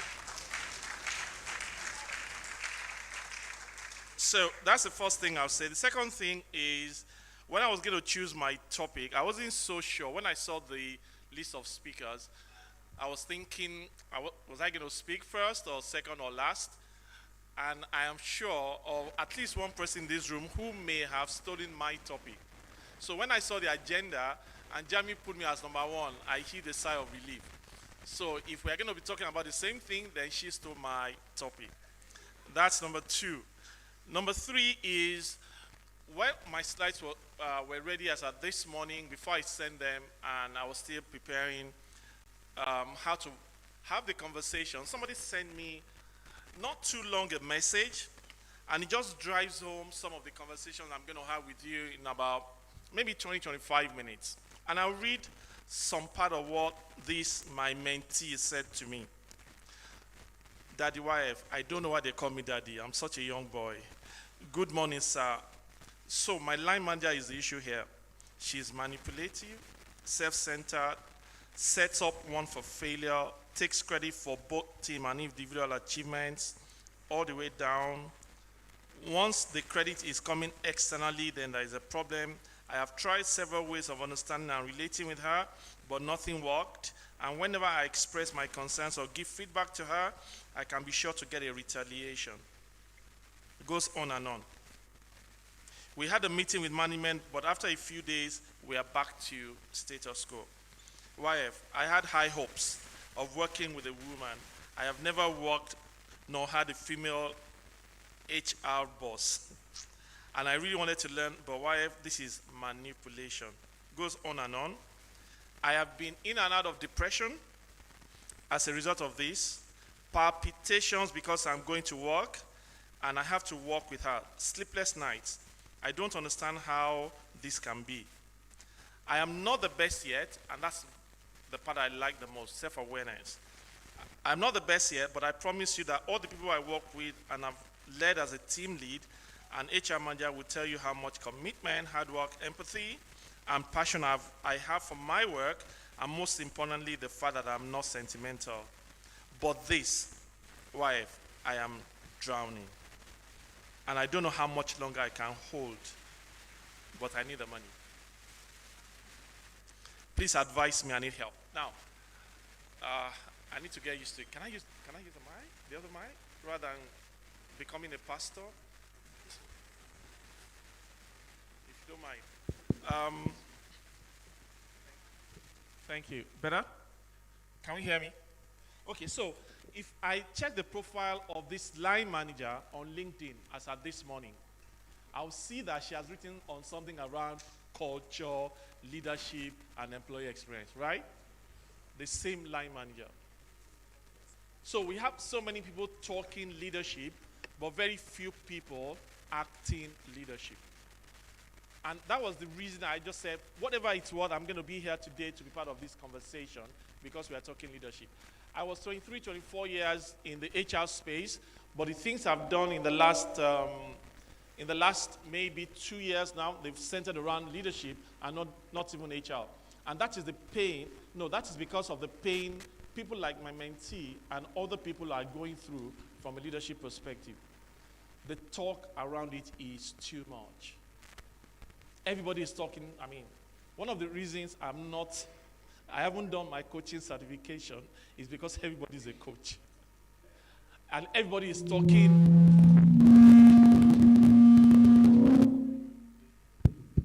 Okay?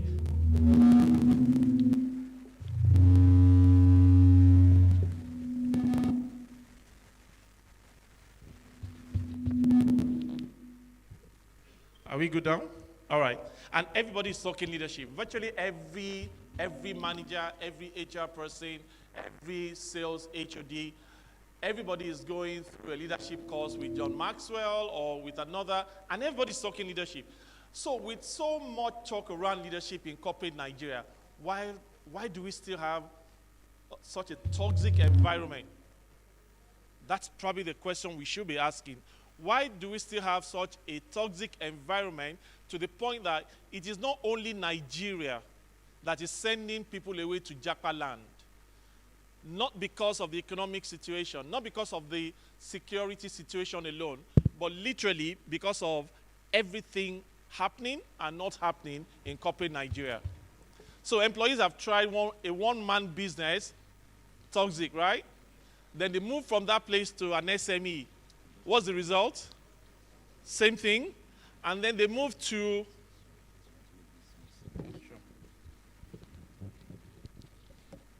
better. And then they move to international organizations or multinationals. And after about 2 months, like the experience of this individual, the story is still the same.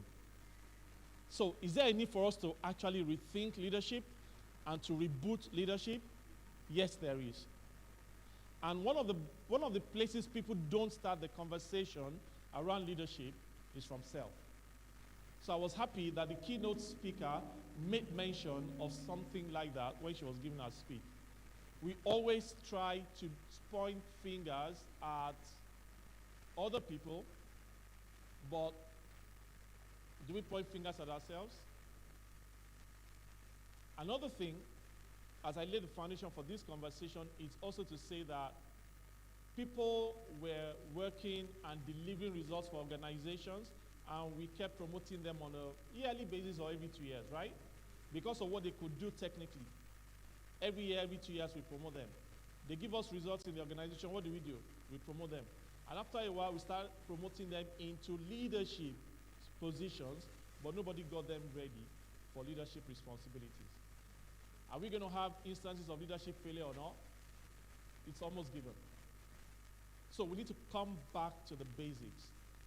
Before we put people into leadership positions, let's be sure that they are leading self and we are getting them ready to lead other people before we can get good leadership results. And we're not going to be talking about leadership in Abuja or Asurok or Alausa. No, we're going to be talking about leadership in corporate Nigeria especially, and talking about self. Okay, so Simon Sinek said to us that the courage of, I'm trying to go back. Okay, the courage of leadership is giving others a chance to succeed. Now, how do you give other people a chance to succeed when you've not succeeded in leading yourself? So it's a lot of lies, it's a lot of packaged realities, it's a lot of profiling that we see today. Social media is enhancing us to be who we are not, right? Because we want to train and we want to have those conversations. But the conversations of leadership are not online. The conversations of leadership are offline. Our daily transactions with ourselves and with people, but we can't start that. We can't continue that journey until we've had a conversation with self. So the conversation of today, in the next 20 minutes for me, is what you should do in waking up yourself at about 1 a.m., 2 a.m. in the morning and say, hey, Yemi, let's have a personal conference. Not a conference where everybody is available and we're all networking and all that. A personal conference and say, let's talk about leadership. If we're giving chance to other people to succeed as leaders, the question is, are we giving ourselves the chance to succeed as a leader? And then, the next saying is from somebody I respect so much. His name is John Maxwell. To lead any other way than by example, i.e. leading by doing, is to send a fuzzy picture of leadership to other people. You are just modeling things up. We are just all going through rhetorics and words and social media and all that. The first thing we need to do is to improve who? Ourselves. That journey starts with self. And that is our primary mission. Not talking leadership, not going to be a leadership coach. You can't give what you don't have.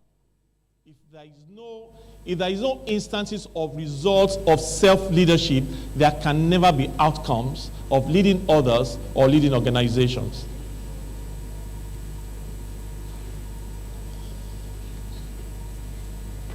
Right.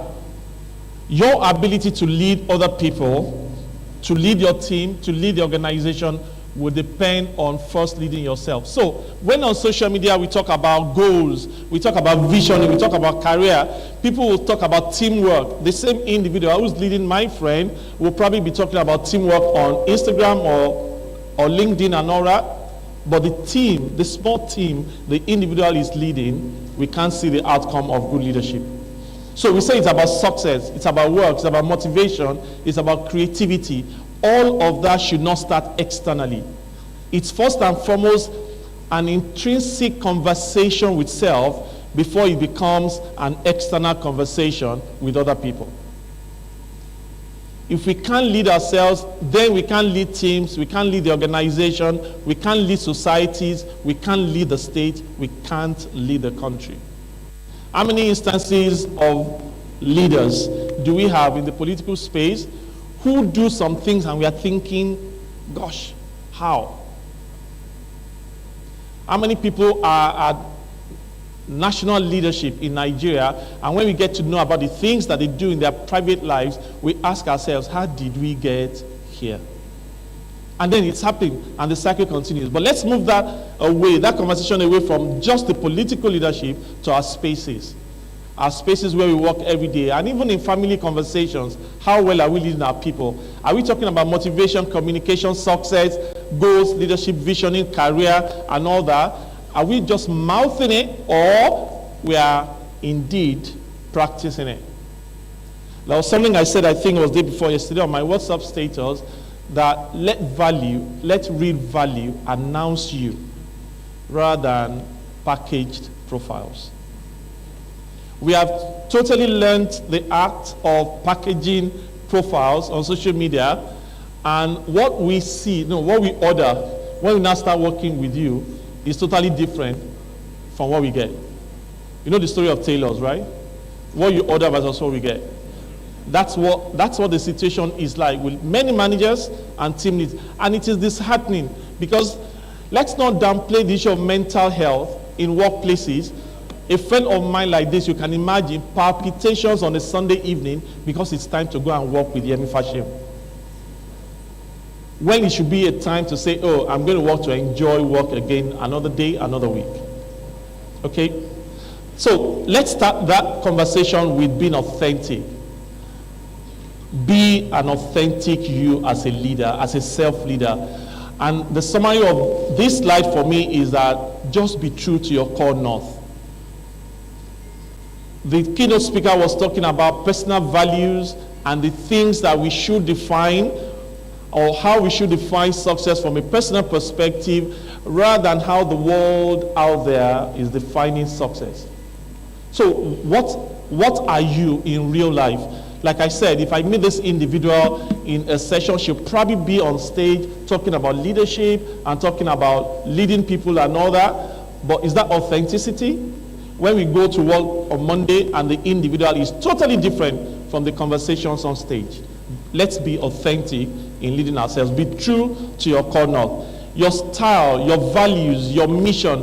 If you don't have personal values, I'll probably say now is the time to start thinking about it, so that those values will guide your daily interactions with yourself primarily and then with other people. And if you're asking me how you can be an authentic leader, from a self perspective first, I'll say to you 5 things. I put up something again this morning. I write a lot on my WhatsApp status, so I'm trying to link the things that I say with what I'm talking about now. My post on LinkedIn this morning was talking about talent and skills. And then I went forward to say that no matter how much time we spend on external appearance, it cannot compensate for what we don't have internally.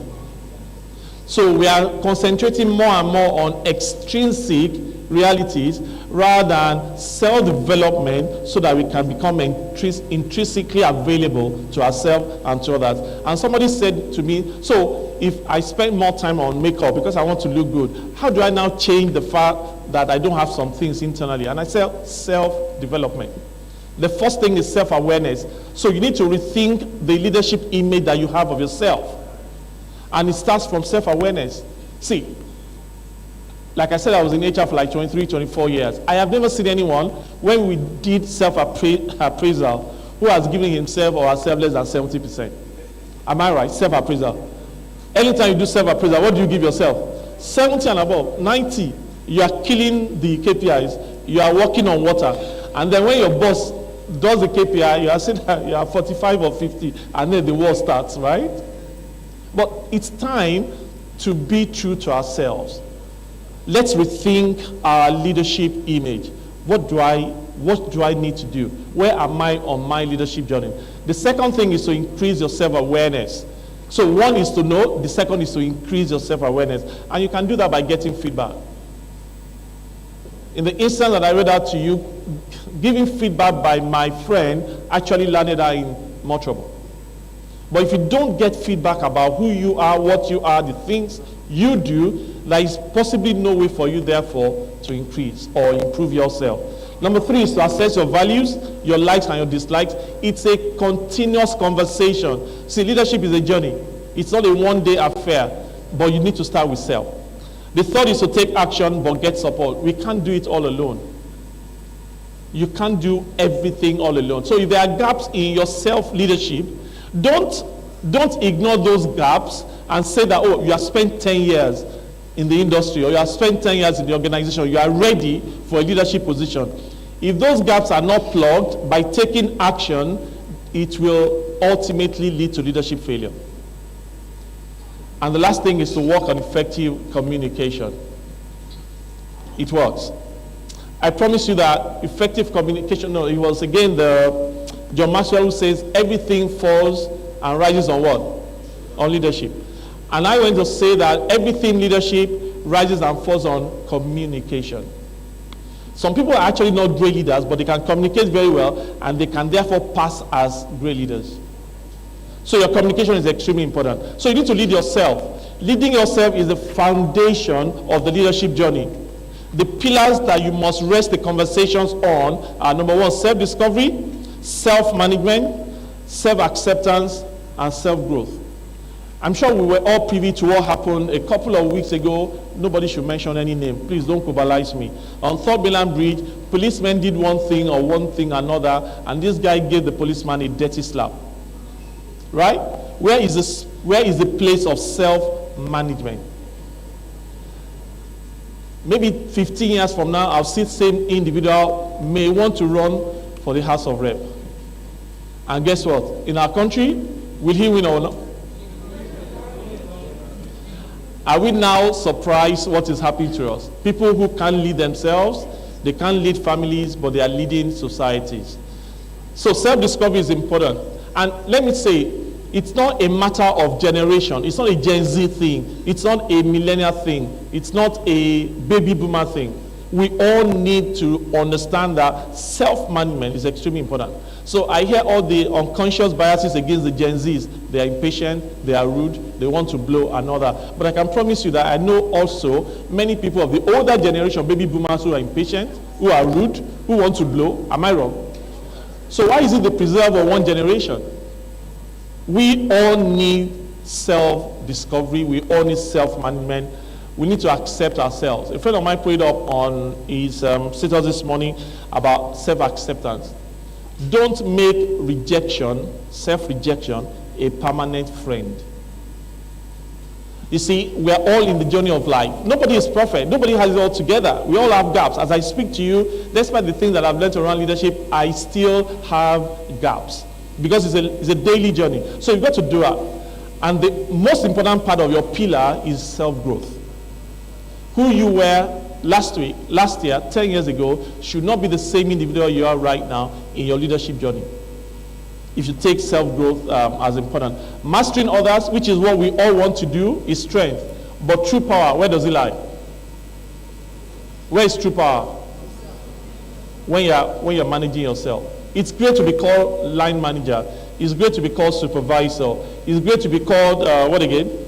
Executive director. And I know that when I become a manager, they'll give me Toyota Corolla. When I become an HOD, they'll give me LX570. And when I become a director, House at the Korea and all that. We see all the perks, and we think that leadership is easy. Can I tell you that leadership is a burden? Leadership is if you forget everything I've said today, please don't forget that. Leadership is a burden. So don't look at the perks and the positions and the titles and the authorities and all of that. No, look at the burden that you carry. And that burden starts with how you manage yourself. Before I go on, the 8 C's of leadership quickly that I might want to leave you with. 8 C's of self-leadership. You must have compassion. The keynote speaker, did she mention that? If you don't have compassion, right, towards yourself, it's unlikely that you'll have compassion towards other people. If you treat yourself anyhow, you treat other people how? Anyhow. Number 2, clarity. You need to have a clarity of vision, your future. What do you want to do? We need to have an idea about you, and it's the reason, I'm not sure we still ask those questions anymore. When you came for interviews a couple of years ago, the first thing we'll ask you is, tell us about yourself. And number 2 will be, where do you see yourself in the next 5 years or 10 years? But right now, if you ask a Gen Z, where do you see yourself? The Gen Z will ask, oh God, do you know where you see yourself? All that has changed, but it's because we want to know that you've got clarity about where you're going. You've got to be curious. If you're not, you will not improve your knowledge. Curiosity leads to knowledge and more knowledge. Confidence, creativity, courage, and connectedness. Let me say about connectedness. One of the reasons we have conflicts in workplaces today is because of lack of connectedness. How many generations do we have in workplaces now?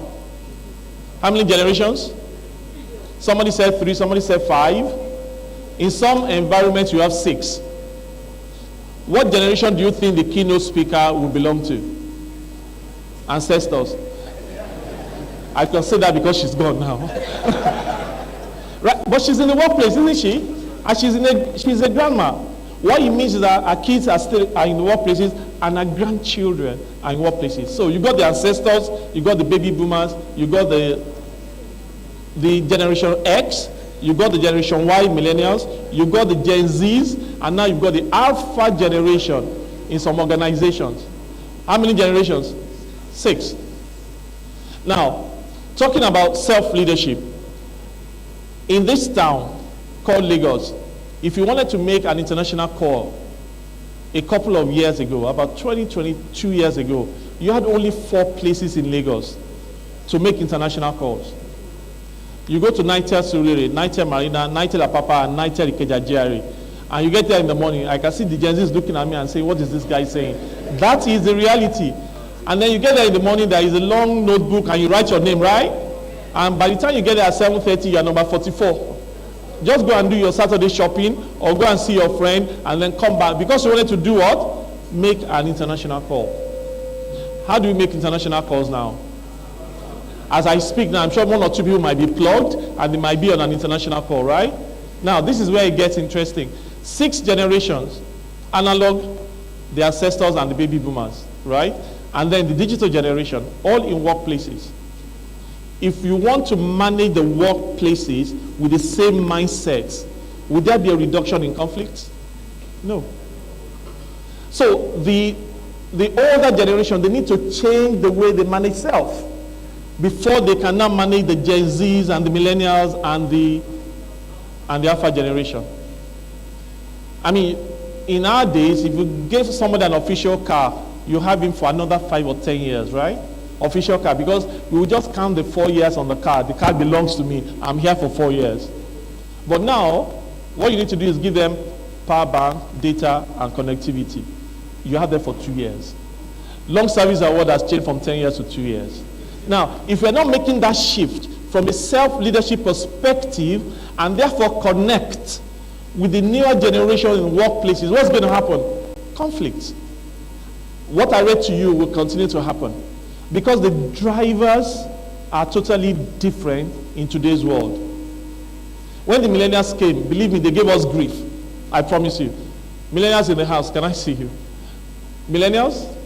No millennials? When you guys came to the workplaces, you gave us grief because then we started having smartphones and digital and YouTube, and you gave us grief because you could do things better than we could do, right? And because we were just adjusting to your ways of life, who are these guys? You were challenging culture, you were challenging authority, you were challenging position, which was a good thing. But from a self-leadership perspective, the older generation, were they adjusting? They were not adjusting. And then you continue to give us grief. But guess what? Your reign did not last for too long.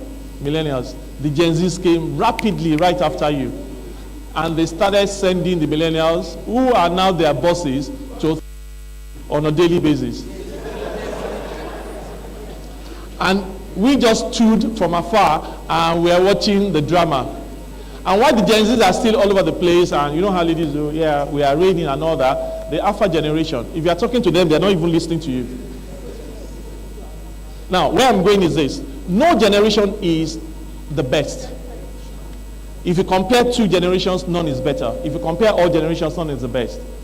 But every generation is just different.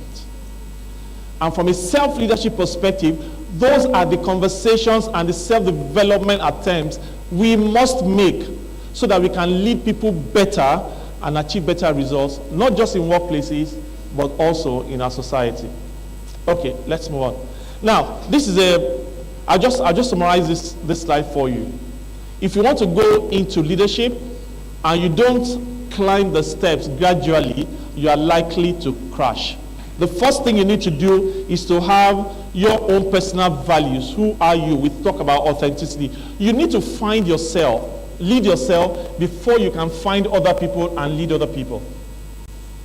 And it's the reason why some of us are seriously, like Jamil and myself, and a couple of other my friends, why we are under pressure is that people are leaving organizations to go seek for mentors outside the organization. Where should mentors primarily come from? Who should be the primary mentor of an individual?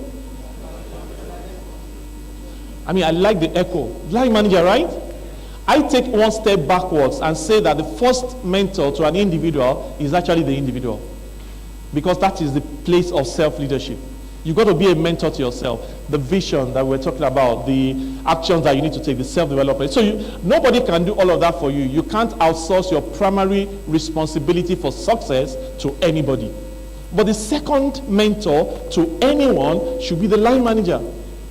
So why should I leave Tommy, who's working with me on a daily basis, Monday to Friday, every month, to go and meet who now? Somebody else to say, be my mentor. As a matter of fact, the first conversation they are going to have with the external mentor is how to deal with Tommy. And that's because we are not doing the things we should do from a self-leadership perspective.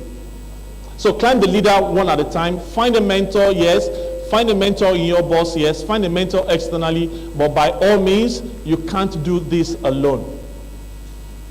Now, let me start leaving you with some self-care tips. Resilience is out of the window at the moment. Before now, if your boss was physically beating you up daily, you still come to work. Older generation. We saw it as they were bringing us up to be tough. Remember that? But if you tell the current generation the story of how you grew up and how your boss was treating you, before you move on to the next sentence, they will say to you, Omo, you guys suffered though. Resilience has taken a new meaning. But I'm saying to you guys that from a self-leadership perspective, resilience is still important. Life is not going to be on a straight line. It's like the ECG, right? Once it's on a straight line, what happens? The person is dead. So you need to find meaning in life from a self-leadership perspective. It's not that you're going to work on a daily basis for the sake of it. Find meaning, find purpose. You don't need to find your purpose the same time your colleagues are finding purpose. If there's anything you shouldn't do, please don't put yourself under profile pressure. It's too much. Every time we open LinkedIn, I am happy to announce. And if you open Instagram, we are in October now. By December, all those who jackpot in September, first-time travelers, they are waiting for the first snow. As soon as they hit the first snow, where are they going to post it? Instagram. What happens to you? Pressure. God, when? Find your meaning in life. I'm not against jackpot in any way. We were having that conversation earlier on. Nigeria is not where it should be, but it's also not where it used to be. That's the reality. Are there opportunities here? Yes, immense opportunities. But have a purpose, have a why, if you must. But while you are here, you haven't jackpot, you are still waiting for your PR to be approved and all of that. Find meaning in what you do. Positive emotions help from a self-leadership perspective. It's not every time Nigeria is bad. Nigeria, I mean, a couple of groups, anytime I say any negative thing about Nigeria, honestly, I just always try to counter it. And I'm not saying this is the best country, and I'm not selling Nigeria to you to say all of you should stay, but I've not had the best of Nigeria, but there is not any country without its own issues. Positive emotions. Social support, find support. An academy like this, there's so many groups where you can find support as well. Find your own coping mechanism. My coping mechanism will be different from yours, right? When I am stressed and all of that, I just want to watch Arsenal trash Man U. I am good for the day.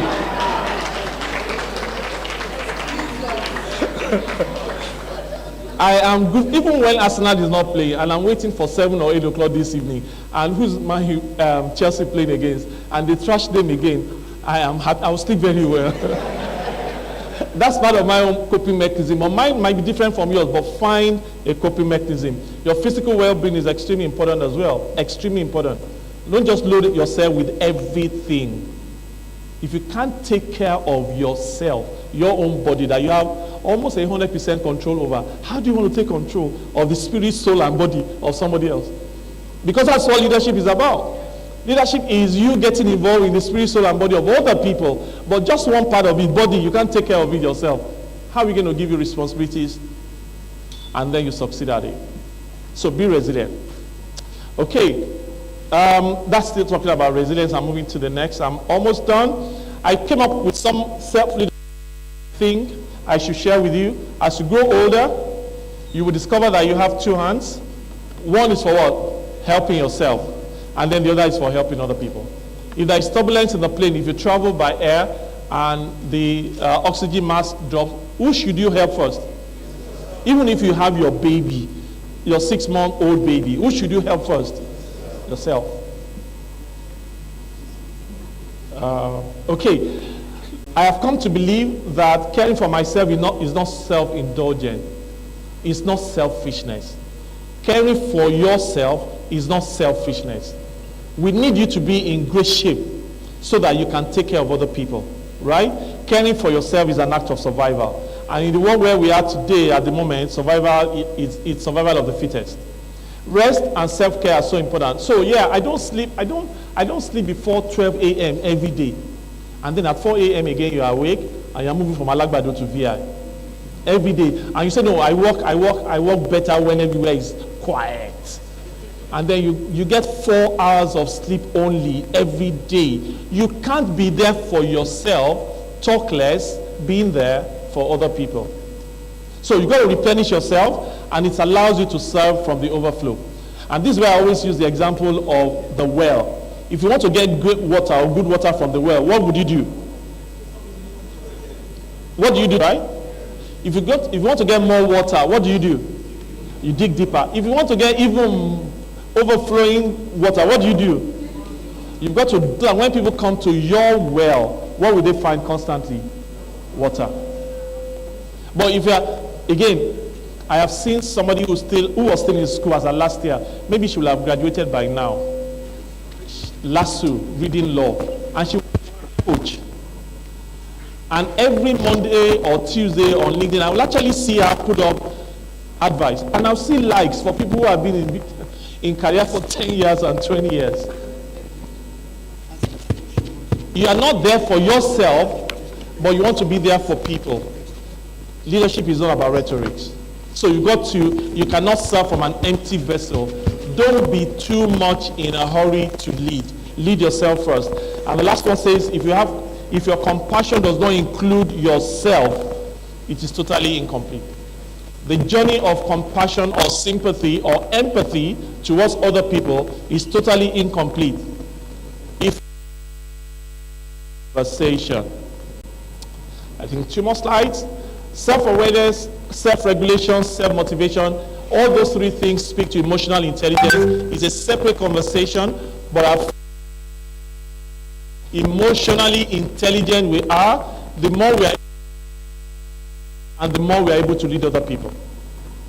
So if you have not come across anything emotional intelligence, training by your organization to have an emotional intelligence training, go online and read about it. It will amaze you.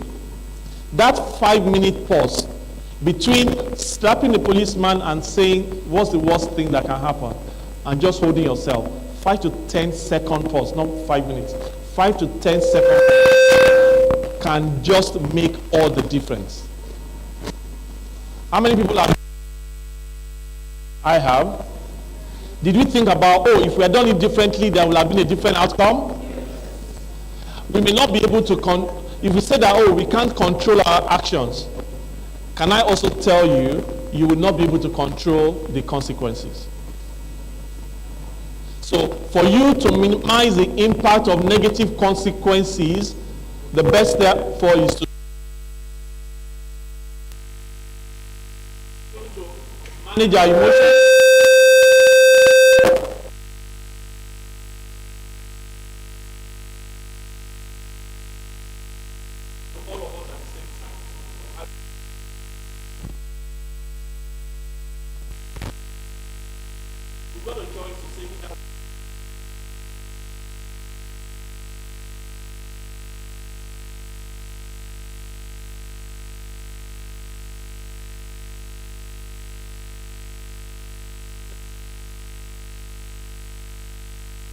Always ask those who you lead to give you more information.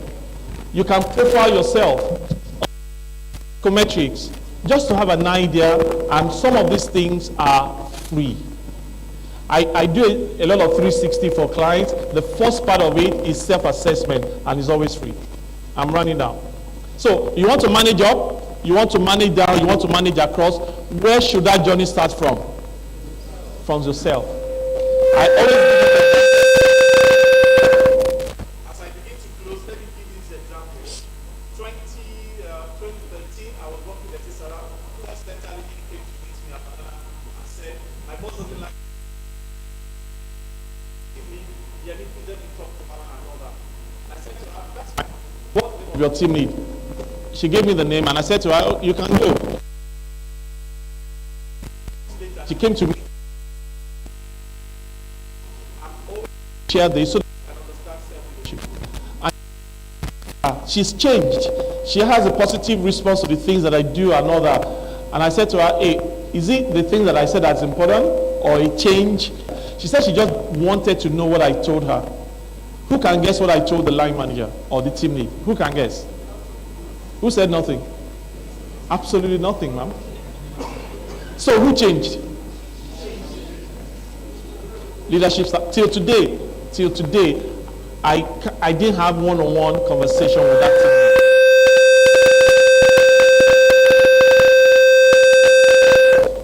I didn't even see the team lead at all. So you want to manage up? My line manager is crazy. My line manager is toxic. My line manager, my Oga is an ogre, O-G-R-E, and all that. The first conversation should start with who? With self. Let me conclude by saying that self-leadership is the ability to lead yourself to achieve your personal and professional goals and objectives while also helping your organization to be successful. We look a lot at KPIs of the department, KPIs of the organization, objectives and all that, but we don't look at personal KPIs. And I'm not talking about work-related KPIs. I'm talking about KPIs for us to succeed in the things that we do. And my parting shot, that's a shot, right? Is that leadership is not about rhetorics. It's not a talk shop. We're going to say a lot today, but we're going to take a lot away today and start making those changes when? Now. If you don't make those changes now, nothing's going to happen. It's going to be another talk shop. But that's not what self-leadership or leadership is about. We've got to walk the talk, and it shows up in our everyday interactions and everyday conversation. The good news, however, is that it happens daily and not in a day. Leadership as a journey starts from self. Let's start the journey today. Thank you very much.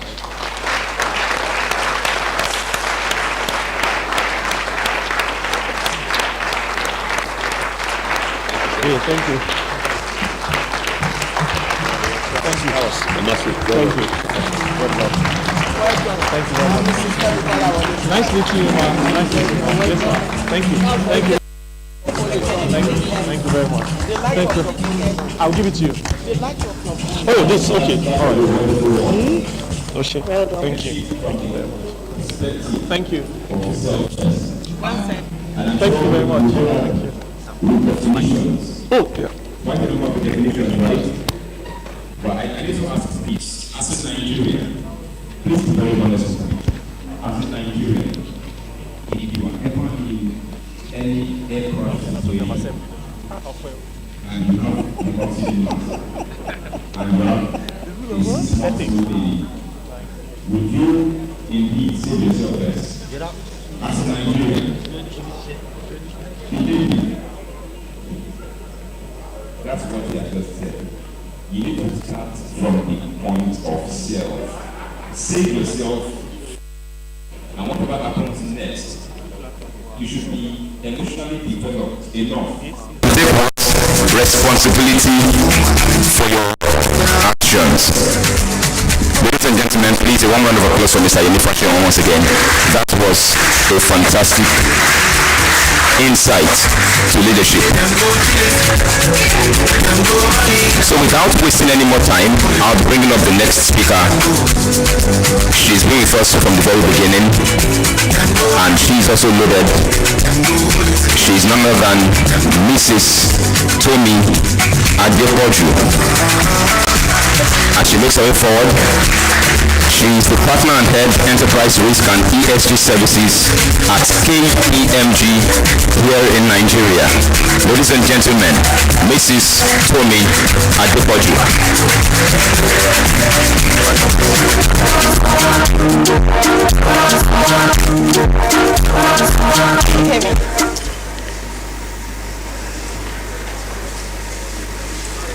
Hello.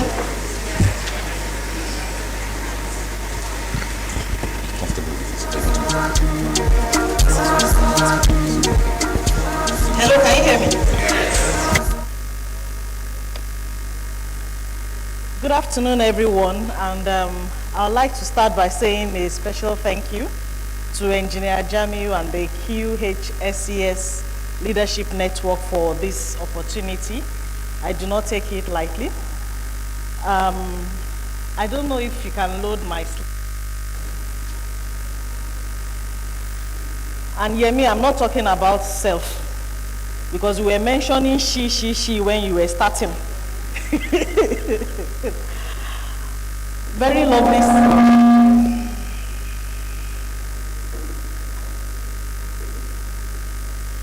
Very lovely conversation so far. And I'm so glad Yemi actually started first, because he's talked about something that's very, very important, which is self-leadership. Most times we don't really cater for ourselves, and we are so focused on other people. And if you cannot cater for yourself, you can't even do anything within your organization. And when I saw the theme of the session on path to sustainable and inclusive growth, I kept asking myself, okay, so what are we going to be talking about today? What is germane to be looked at in the area of leadership?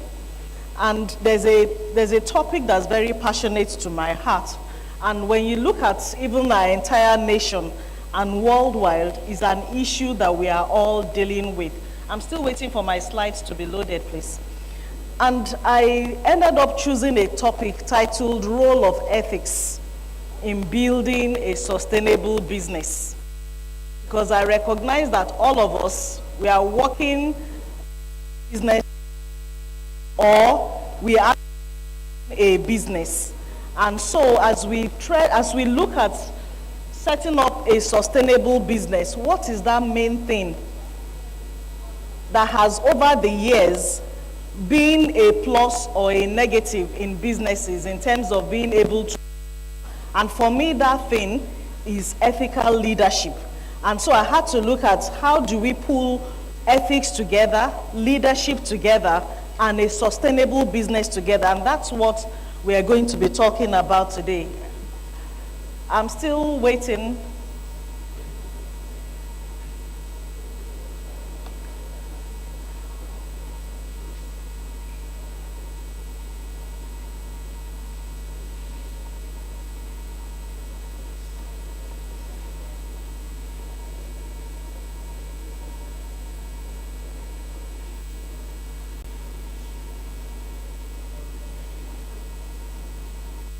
Okay, while we are waiting for them, we can do a short exercise. So how many people, and I will tell you why I'm doing that exercise by the time we get into my slides.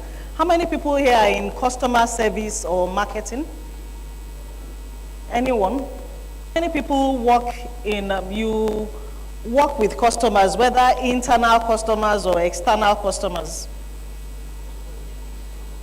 Okay, more hands are up, good. We will, so that's the slide there. Ethical leadership.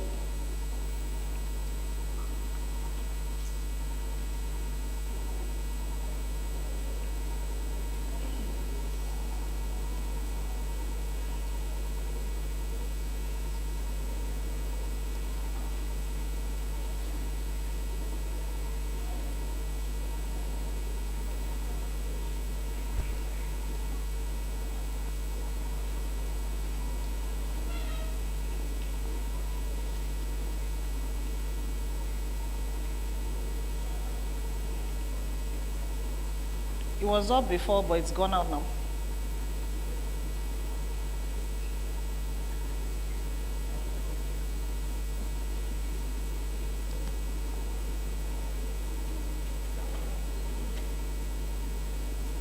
And then can you also get it to load here?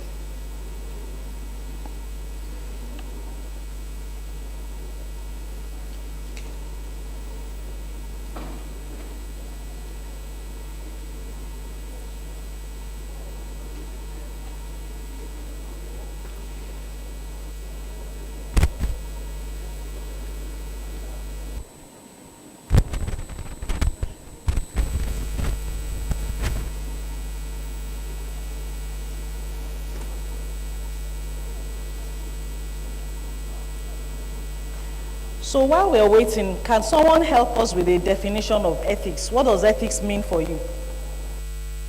When you hear the word ethics, anyone wants to help? It's not meant to be a lecture, it's interactive. Sorry, yeah, please ma'am, can you help us? Sorry? Good. Okay, being good, okay? So, rules, oh, thank you very much. Rules and regulations, okay?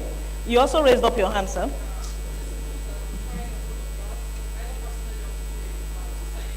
Okay, rules that will define whether something is good or bad within a society or personally. Thank you. Yes, you also wanted to say something?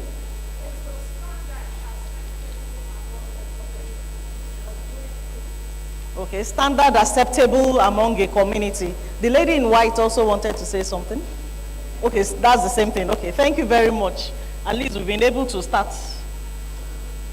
But now it's not showing here. It's not showing. Can you just move to the next slide so that we can... Okay, so by way of outline, I'm just going to start by looking at ethics, which we've started defining, and then from there we would look at the role of ethical leadership in building a sustainable business and try and conclude. And if you move to the... You start self. And like a number of people have said, ethics, looking at rules, what is wrong, what is right, I mean, whether for an individual or for even ethics, that we all, when something happens around us, we all tend to know that, oh, why did that person do that? That's not good enough. Because we all have that sense of something that is good and something that is wrong, and something that is right and something that is not. It would be great if you actually can have it here and I can move my slides myself. But you can move to the next slide so that... So as you can see on the screen, according to the Makula Center for Applied Ethics, refers to well-founded standards of right and wrong that prescribe what humans ought to do, usually in terms of rights, obligations, or benefits to the society, fairness, or specific virtues. And it's because of this ethics that you would normally refrain from doing some things that we've collectively all accepted as bad. For example, stealing, murder, we all know those things are not good, or even fraud. It's because of ethics. What ethics is not is saying how I feel. So if I care about doing it, I will do it. That's not what ethics is about. It's not about following societal norms or cultural norms. Neither is it about following the laws. It's not also, most times you find out that the things that define ethics are things that are not limited to our upbringing. So the way we are brought up defines what we've tended to agree as right or wrong, or our religious inclinations, or our parental views. All of those tend to shape what we agree to be ethics or not. Or even the education or society or the books that we read. And most times you find out that when people start working, as they go to the office, there's this thing that comes to the back of their mind that, okay, as I'm going, maybe I should leave at the door. As I'm entering the door, I should leave my conscience there and go and see what the culture is in that organization. And it's only how they do things there that will end up doing things. But your culture, your conscience cannot be left at the door, because those are your own personal ethics. You know, Yemi has talked about self, leading self. And that conscience is part of your own self-leadership toolkit also bring. So by the time we then get to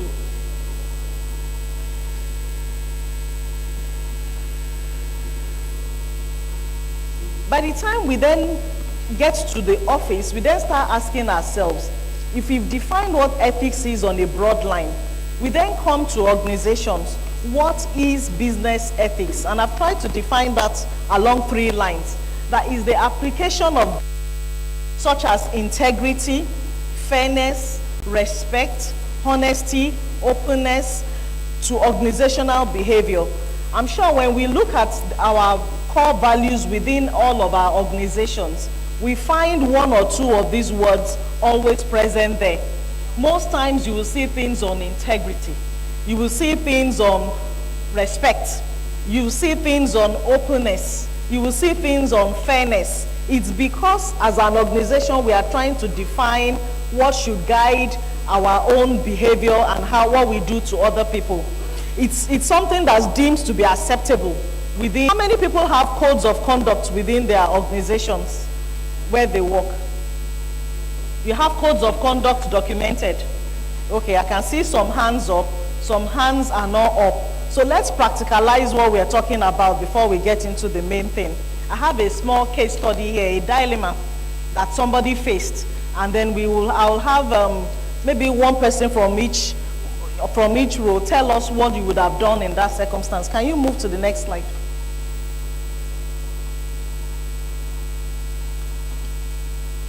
So one early morning, you find Cynthia, your most dedicated subordinate, sobbing profusely in the car park.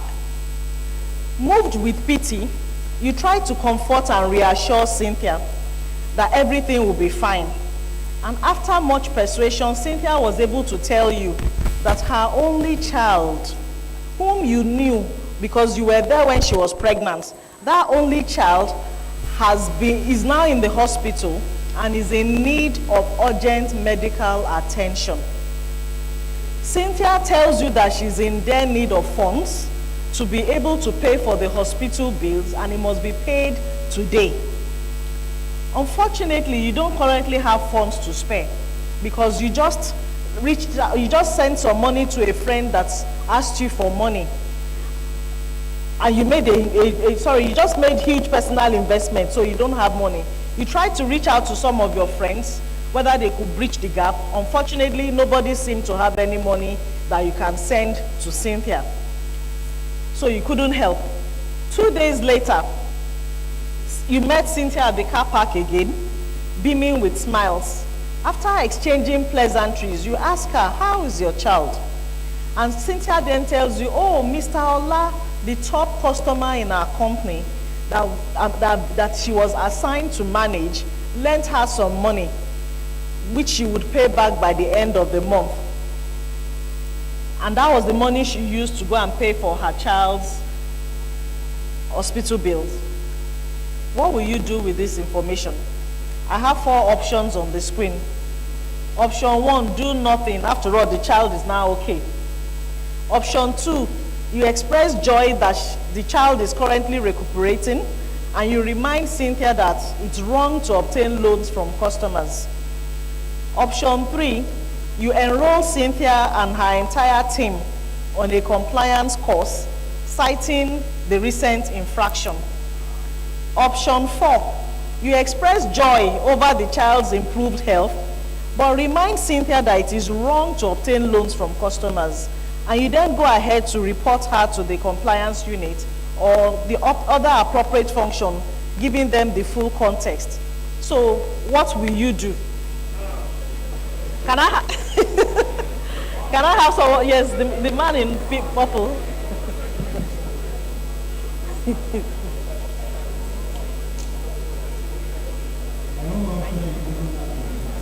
Your option is not here. It's beyond this. Okay, what will you do? Secondly, remind her of not taking loan from customer. The third thing is, how are we going to repay the loan? That is the option that is not yet there. Okay. So you will express joy that the child is well. You will then ask her how she's going to repay the loan. Okay? Anybody from this side? Yes, sir. Okay, my option is B. Why B? Because well, by the nature of what I do, lives will save lives. But nevertheless, we are talking about doing the right thing. So she needs to be aware that taking loan from customer is not right. D will be an extreme because we are home. So okay. My option is B. Option D. All right. Thank you very much. B. From this side, sorry. B. Okay, B, sorry. Okay, you will express joy that the child is currently okay and remind her that it's wrong to take money from customers. All right. This side, anybody? This row, you? Okay. I think my own option can be same as is, but after expressing joy, the child is currently okay, then remind her that it's wrong to obtain loans from customer. You try to know the amount of the loan and see how we can help her to pay it, because you wanted to also help her before. Thanks. Okay, so you will express joy that the child is well, find out how much the loan is, and see how you can help her repay the loan. Thank you very much. Here. I've not seen any lady raising her hand. I will take a cue from my man in native, and I will say I also go with B. Express joy over Charles Incorporation. I also say that, oh, hey, Cynthia, you have won by taking loan from the customer. So next time do that again, try to get it from the right and not from the customer. So I will go to that line, but not to compliance. Okay. I need a woman on this side. Okay. Okay. I'll express joy. It's a good thing that our child recovered. I'll express joy, but I would also remind her of that she has come short of the ethics that she was supposed to follow. She's not expected to take loans from customers. But I would also like to keep her anonymous because she might lose her job. I would like to inform the team and keep her anonymous while reminding the team that, okay, this is wrong. Remember, you're not supposed to take loans from customers, just to keep her name out of it for a while till she finds a way to pay back the loan. Thank you very much. And one more. Excuse me. We have to go to this row. Sorry. Okay. All right, I beg to differ from the popular opinion. Personally, I will go for option 4. Yeah, I'll go for option 4 because I just feel that Cynthia is not in full knowledge of the ethics of the organization. Thank you. Thank you very much. Very interesting comments. Can you put up the slides back, please? Have you ever seen a policeman taking bribe on the road? Okay. So when the policeman takes the bribe from the road, how do you feel? You feel angry, right? You feel upset. So assuming you reported to, so if you tell the policeman, stop it, next time don't do it again, what do you think is going to happen?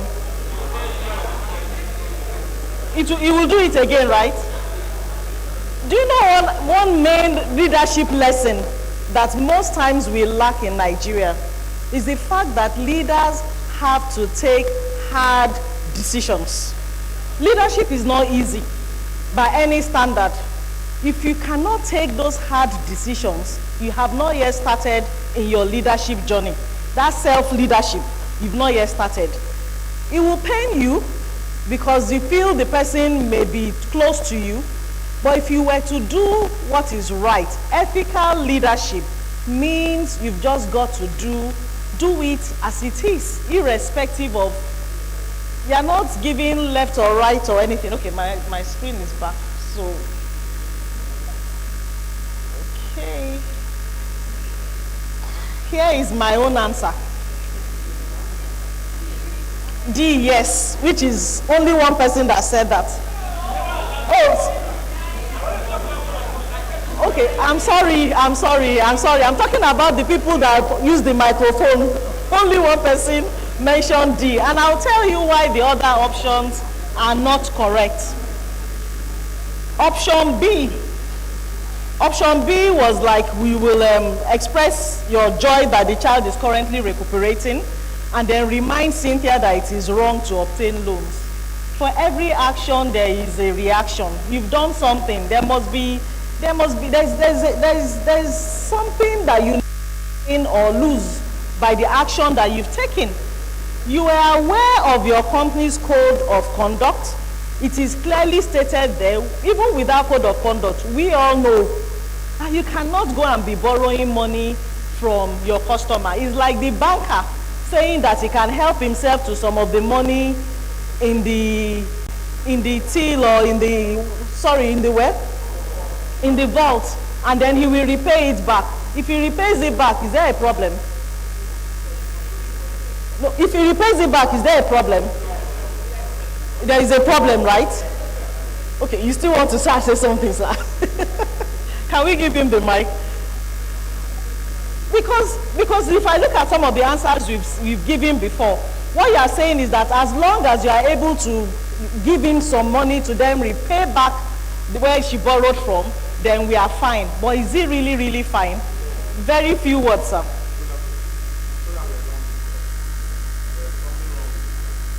Okay.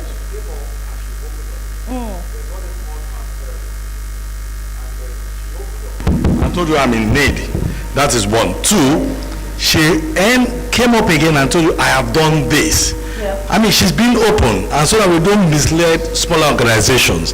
When a staff walk up to you and open up to you, and she wants guidance. Now, if the system has provision to support, and that is lacking, then she has come back to tell you what she has done. I think we should have either restructured the question wrongly, rightly. This step is a bit too much for what she has done. Thank you. I'm sorry, I do not agree with you. These are real life situations. Can we have one class, please? Can we have one class? Okay, can you give it to her? She wants to say something. These are real life situations we face. And our answers are the kind of leadership that we want to have. Sorry, everyone. Ethics do not have an alternative. It's either you are ethical or you are not. If someone goes to a customer, to your client, to go and be taking money, who says that this same person cannot take money from the customer's coffers? We cannot do that. It is wrong. We have to be ethical. So what she did was wrong. Whether she came in to confess it herself or whether somebody did, it's wrong. So she has to face the consequences. Thank you. Thank you very much. So that's the long and short of it. Can we have one class, please? I purposely put this case study there because we will face situations in life. Are we together? Are we together?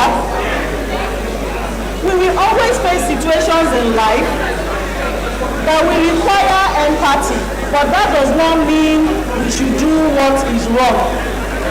Assuming the case was turned around and the man went to, and he came later to come and tell the head of HR, I'm sorry, I did something wrong, I raped the lady. Are you going to say because he came and confessed, that will be the end of it? Is there no consequence for the wrongdoing? So we empathize is ill, but it's not only one person that is in the organization. She walked up to one person to ask. Did she walk up to the head of HR or, the MD or whatever in the organization to ask for help? She didn't ask formally. That you asked one person and he couldn't do it, is that sufficient grounds to then go and meet a customer and be asking for money? So tomorrow, if the customer is not able to pay the organization and you are the person managing the customer, there's a conflict of interest already. If there's any wrongdoing happening with the customer and the organization, she will write it off and she will not escalate it to the organization because she already has a conflict. She has collected money already from the company, and that is wrong in every sense of the word. It could have been the MD of the company that has a child that is sick, he doesn't have money, and so he decided to get the accountant to send him money to go and pay for the whatever. Does that make it right? No. Ethics is ethics. It's either right or wrong. There's no middle divide in it. I can see that I've stirred up controversies in this place, but honestly, that's what ethics does. If you had selected option B, that you have to report out to the company, you still need to be able to do it through the right channels. Because guess what? Somebody else someday may do the same thing, is not reported, and there is no consistency in treatment. Then they start saying that you are not being fair as an organization. And that's why the organization has defined a code of conduct, the policies and procedures on how things will be dealt with. And it's extremely important. So, as a person, how do we then, how do we begin to get into ethical leadership within our organizations? I'll define ethical leadership as a style of leadership that's characterized by principles, values, and behaviors that prioritize ethical conduct and moral decision making. That is ethical leadership. It's either there or it's not there.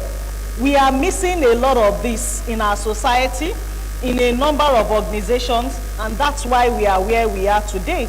Because we rationalize a lot of things, we explain away a lot of things, and as long as we keep explaining away things, and we don't stay on the side of ethics, we won't make that desired progress that we are looking for. It does not matter what role you play in the organization, and you don't have to be the CEO or management staff.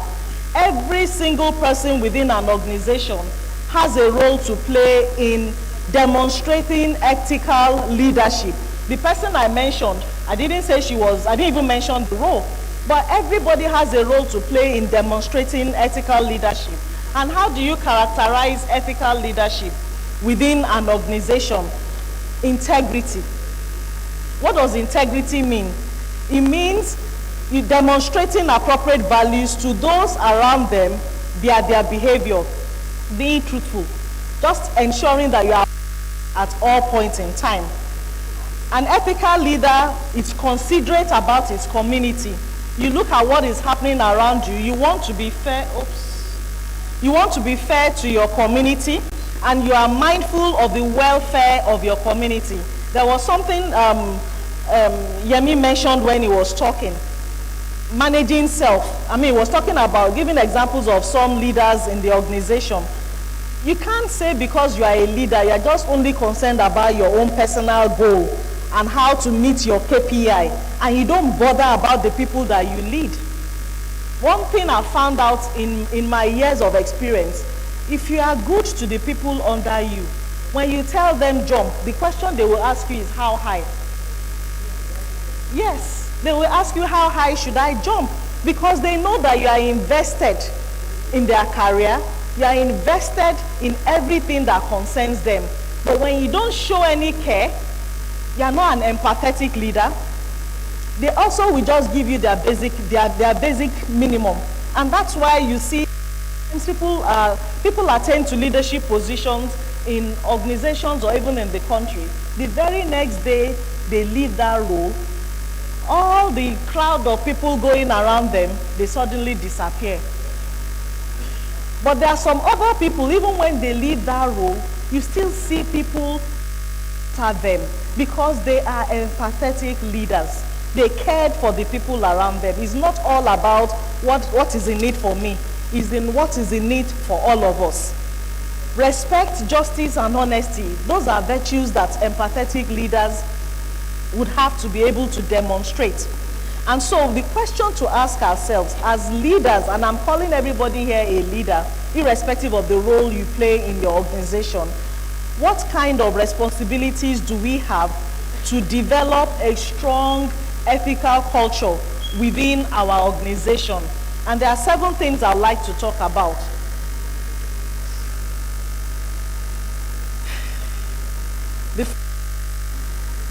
My slides have gone, okay.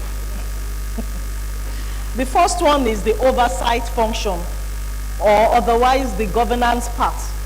When we miss this out a lot within organizations, what governance structure have we put in place to manage ethics?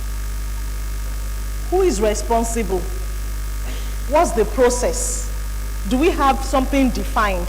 How do we ensure that everybody is demonstrating the same kind of ethics within the organization? And then we go to the tone at the top, and that's where us is important.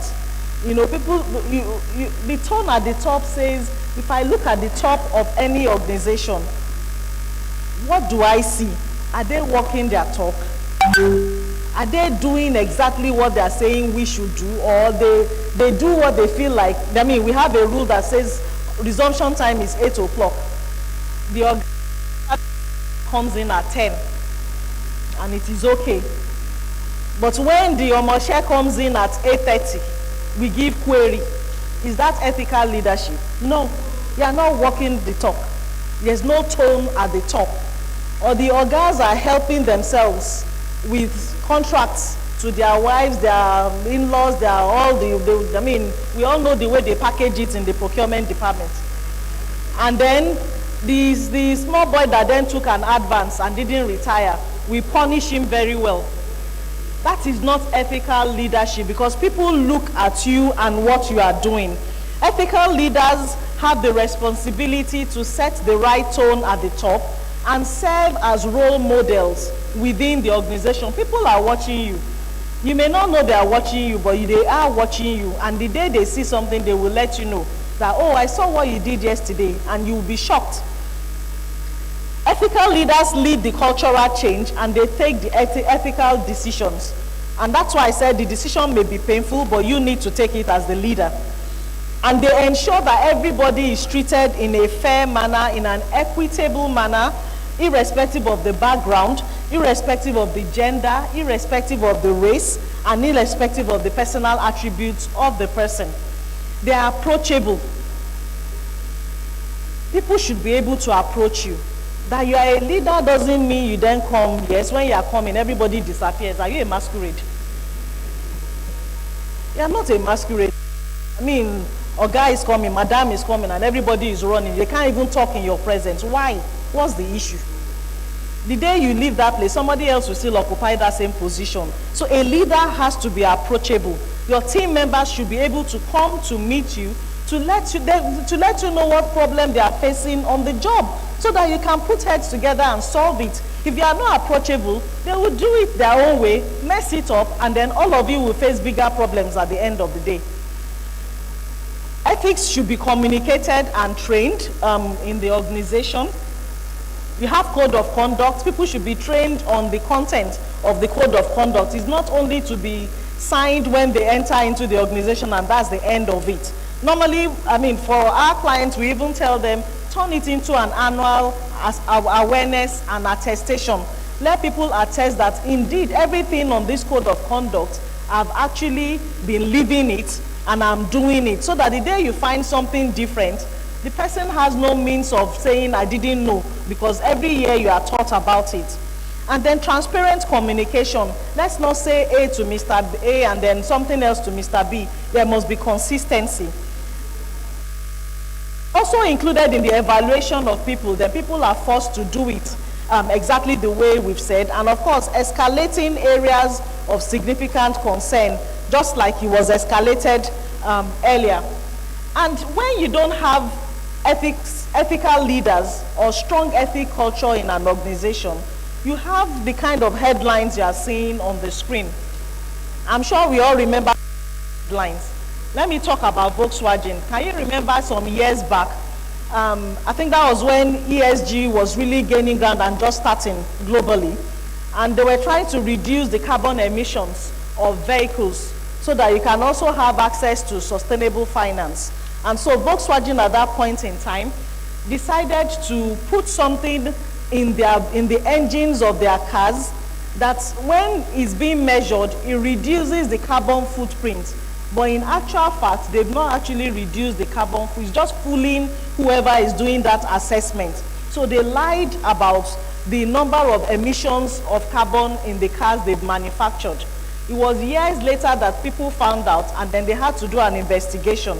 And after the investigation was done, they had to cough out 193 million pounds as a result, just in settlement. And of course, they lost customer trust. There were all sorts of issues that they had to deal with, civil settlements, payback schemes, all sorts. And of course, it was never the same again. There is always repercussion when you do something wrong and you want to take a shortcut. They tried to take a shortcut in this particular case. Wells Fargo also, it happened several years back. They started creating millions of accounts that were fictitious just to be able to show that they are doing better than others. At the end of the day, it was found out and they were fined $185 million. These are organizations, and the amounts we are talking about are huge. So when people take unethical decisions in their organization, there is always repercussions. Sometimes it could be fines, sometimes it could be jail terms, or it could be other things. But the question you want to ask yourself, why did these things happen? What's making them do it? Why did they have to do all of that? And we could narrow that to 5 different things. 1, pressure from internal and external sources. When there is pressure to earn profit or meet unrealistic objectives and deadlines, people sometimes will try and bend the other way and do unethical things. In the Volkswagen case, they were trying to showcase that they are doing better than other companies and meet KPIs that were set, meet targets. I'm sure we all have targets that have been set for us in one form or the other. When you try and take a shortcut to meet the target, just be watchful that you are not getting into unethical practices. Unhealthy competition also, those are pressures from internal and external sources.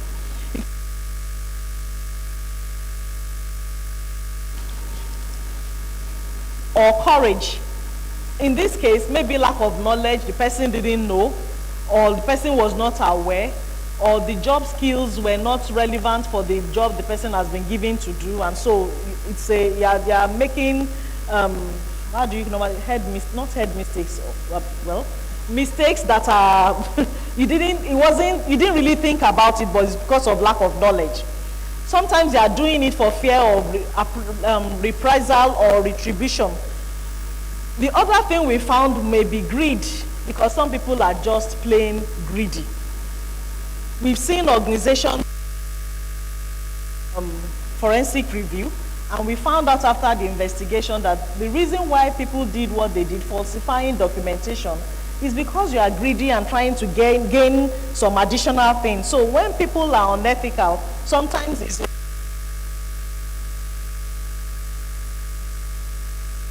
just not being, there's a poor control environment and culture within the organization itself. Maybe we have a poor ethical culture within the organization. After all, you would expect that when that was happening at Volkswagen, somebody should have said something. Why didn't one person, just one person in the management team, say, it's not right, let's not do it this way, and maybe people would come back to their senses. So when the ethical culture within the organization is wrong, everybody is just doing exactly the same thing. And when we don't have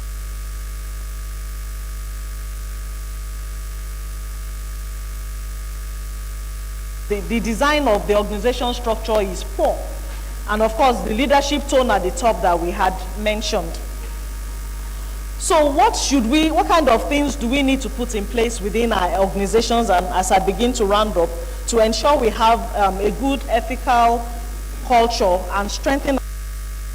One is the governance that I've talked about. Let's ensure we have, we've defined who is responsible, what is our code of conduct, do we have one, do people understand it, can people flow within what is being said, who is responsible, do we have a means where people can point within organizations. And because of our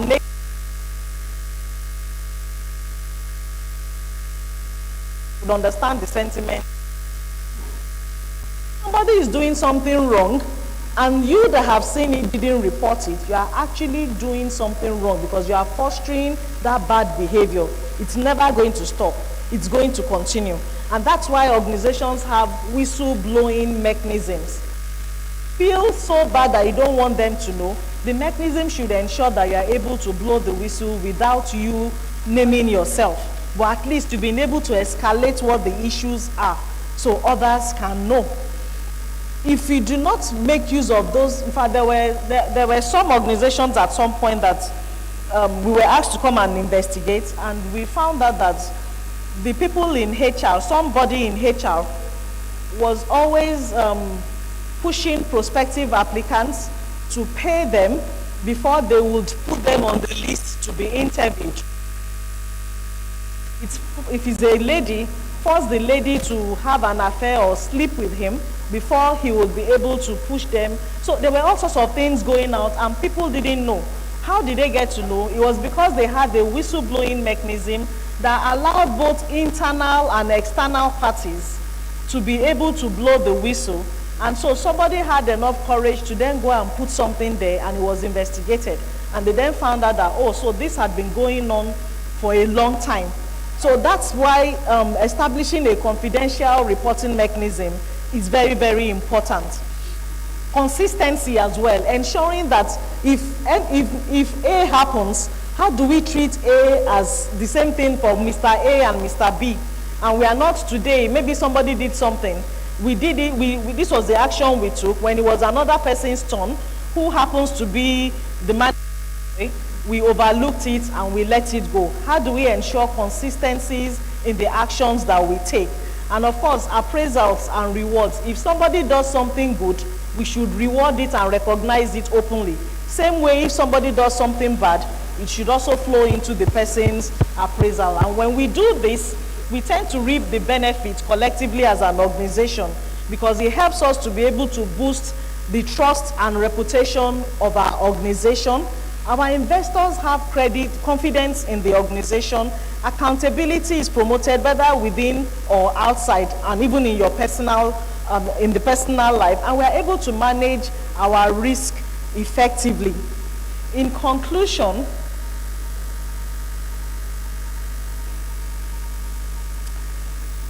ethical leadership is not just a moral imperative, it's a strategic advantage for us as individuals as well as in our organizations, because it helps us to be able to contribute to a positive workplace culture. It enhances our reputation and it fuels sustainable growth. If you want to have sustainable organizations, then we must have ethical leaders. And I would like to leave you with this set of questions, self-assessment questions I would like you to ask yourself and answer it personally, because this would help even in your own journey. One, am I aware of the ethical standards and conduct in my organization? Do I consistently make ethical decisions, even in challenging situations? How do I handle ethical dilemmas within my team or my organization? Am I consistently setting an example of ethical conduct for my team? Do I consider the long-term impact of my decisions on the organization's cultures and values? Am I actively participating in promoting ethical decision-making within my organization? How do I communicate and reinforce the importance of ethics in my organization and ensure that at least in every decision that I take, I'm thinking ethics? And I leave you with this last quote, that ethical leadership is not about being perfect. It's about doing the right thing, even when it is hard. When we all do the right thing, even when it is hard, we will find out that we are building sustainable organizations, either as a family, within the organization, or in your own personal life. Thank you very much.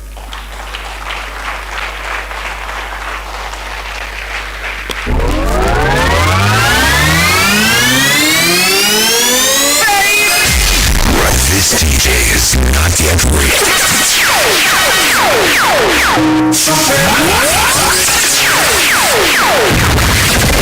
The station with the best music. Best music. I love the music. Best music.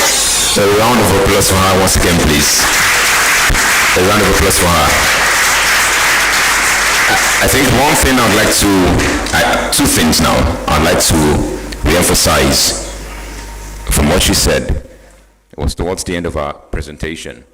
She said ethical leadership is not just a moral obligation. It's a strategic advantage. So if you see it as something that will be beneficial to yourself and by extension to the people you lead, you should pay attention to the things that would make you do and become better ethical leaders. I'd also like to say that one thing that resonates from Mr. Yemi Fashion's presentation and Mrs. Tomi Adepoju's presentation is the fact that leadership is a burden. It is a burden because you have to make tough decisions. I think it's easier to make selfish decisions than to make decisions that would benefit others. So it goes to say that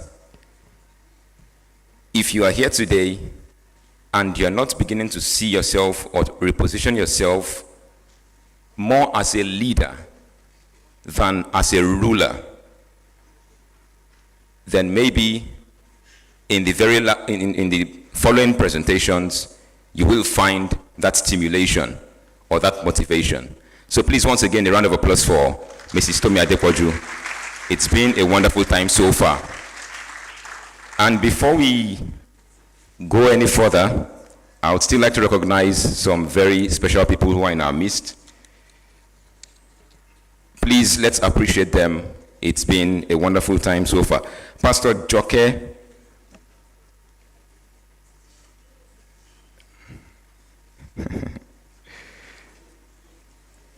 Pastor Joke Awoshika. I hope I got that right, please. She is the chairman of Majox Nigeria Limited. A round of applause for her, please. We also have in our midst Mr. Olaleye Latif, the managing partner and CEO, Microcalculus Logistics Services Limited. Thank you for joining us, sir. Engineer Dr. Ajibola Amadu, the MD, Atmos Engineering Services Limited. Thank you for joining us, sir. We also have in our midst Engineer Mrs. Olufomilade Akingbagbohun, FNSE, National Chairman, the Nigerian Institution of Mechanical Engineers. I said earlier that women are doing big things. She is the National Chairman of the Nigerian Institution of Mechanical Engineers. Engineer Mrs. Olufomilade Akingbagbohun. Also in our midst we have Engineer Festus A. Akinpelu, the MD, Pilot Science Co. Limited. Engineer Festus Akinpelu. Ladies and gentlemen, it's also a privilege and a pleasure to have in our midst Mrs. Monica Nwosu. A round of applause for her, please. And we also have in our midst Mr. Babatunde Ashinobi. Please, a round of applause for him. So at this point, I would like to defer to my senior. I said earlier that my senior is here in the building. He will let us know what we are going to do next. But I think it's time to break some ice before we go on to the next lecture. Let's relax. He says I should continue. So we are going for a 10 minutes networking break. Earlier we had an economic and well-being break. I think some of us networked, but this is another opportunity. Make sure you do not leave here without adding or expanding your network. So for the next 10 minutes, we are going to go for a professional networking break. So make sure you are strategic about your choices. So we'll have music to provide some entertainment, and we might also have some packs handed to us by the protocol officers. So please, let's be as coordinated and orderly as possible and be as strategic as possible with our networking moves.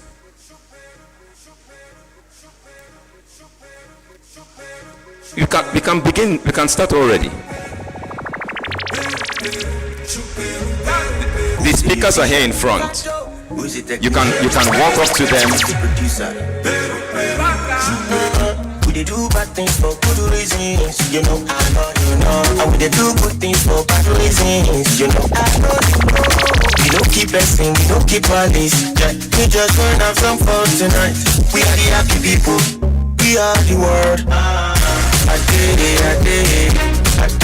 with you. Location, and your location to me. And I did with you. Location, and your location to me. And I shoot it.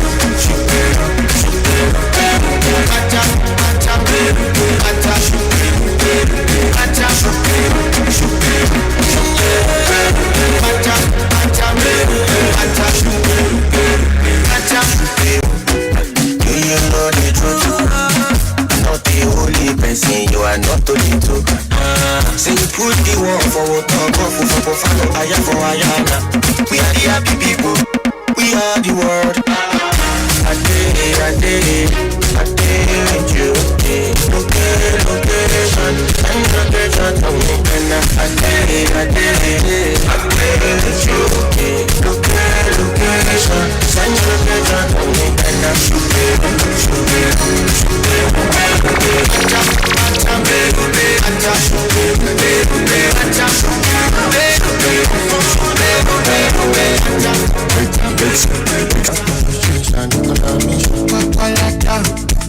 Papalata, I enter from Abuja, Papalata.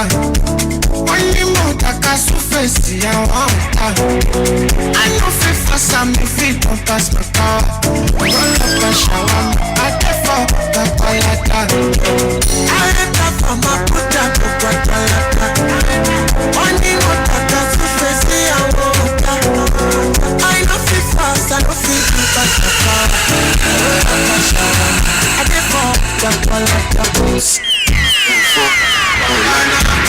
Oh God, let me ask God.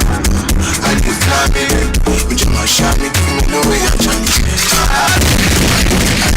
I'm God, I trust you. Would you my baby? I'm every time I'm shot. Easy I cry, baby, don't you waste my time. That's not what's up. I'm not there, I see love. I did fuck up, I am from Abuja, Papalata. Only Motaka Sufesi, I want. I know FIFA Sam if it don't pass me car. Roll up and shower, I defer Papalata. I'm doing the song, give me power. You surprise me, don't control me. I'm doing the song, give me power. It is so lovely, don't be distracted. I am back from Abuja, I am back from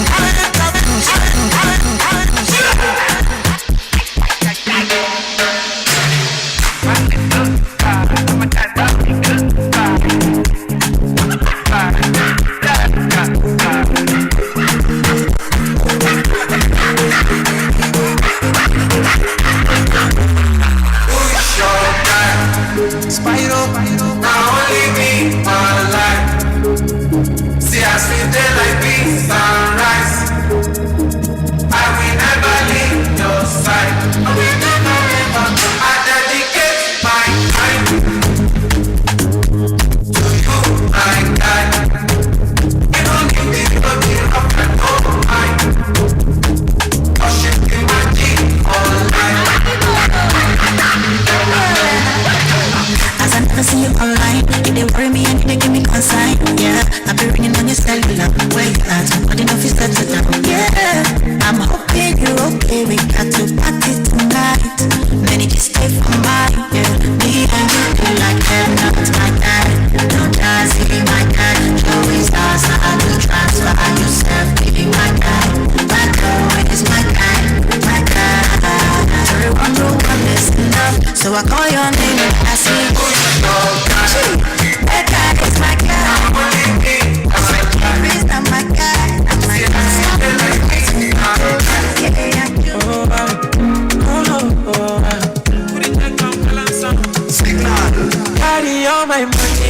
carry me go Sambisa. If I touch your body, make you touch under my short nigga. And girl, your love don't blind me, I don't be like Papa Sayo. If I come in sachet, you go carry my embryo. Carry me go where I don't go. Pass my boloko, money to my pressure, money to my pressure. Carry me go where I don't go. Pass my boloko, money to my pressure, money to my pressure. When you reset my piece, okay, this your back in a answer. Make you spend on my house rent. Say this your body in a project. Oh, Malija,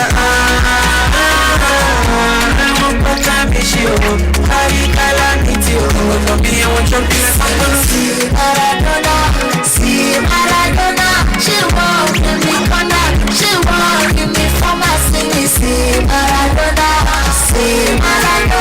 she won't let me corner, give me pharmacy. Carry me go where I don't go. Pass my boloko, money to my pressure, money to my pressure. Carry me go where I don't go. Pass my boloko, money to my pressure, money to my pressure. Carry me go where I don't go. Pass my boloko, money to my pressure, money to my pressure. Carry me go where I don't go. London.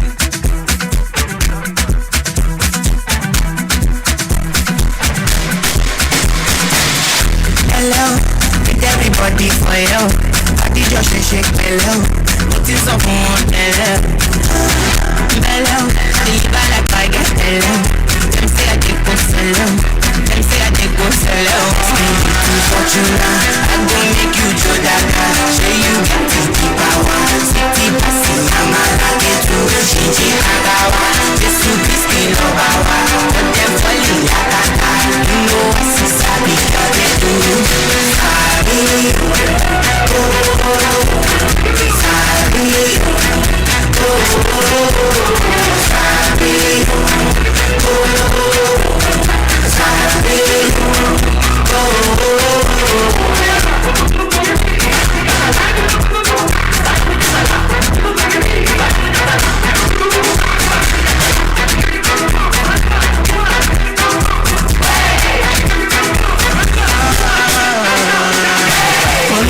only reason why them they call me alone. While you be film, I'm still leading, kill anything I know fitness. You know go fit in my shoes. High fashion, give me juice. Wanna sip something and choose tomorrow will be okay. Fortuna, I'm gonna make you Jodaka. Show you get the power. City passing, I'm a get to Shinji Kagawa. Just to be still over. Them falling yakata. You know sister, big get loose.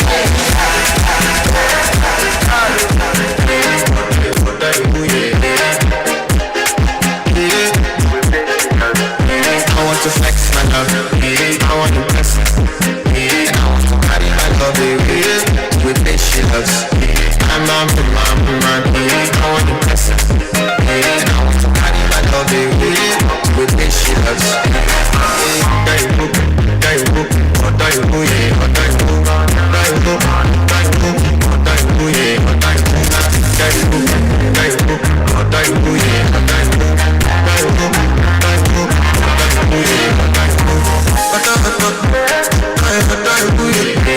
My body burning, and your body beating.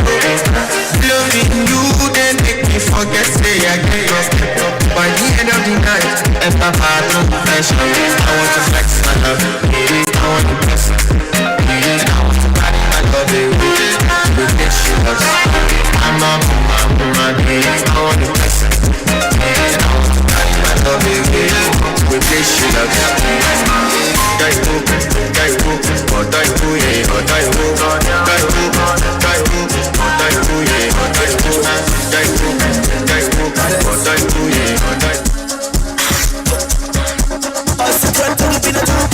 Sabone nataka nikuta, nunca strova stuta. Akero kisiri bugaga mchuta. Sabone nataka nikuta, gege. Sabone nataka nikuta, gege. Sabone nataka nikuta, bye. Sabone nataka nikuta, gege. Nunca strova stuta.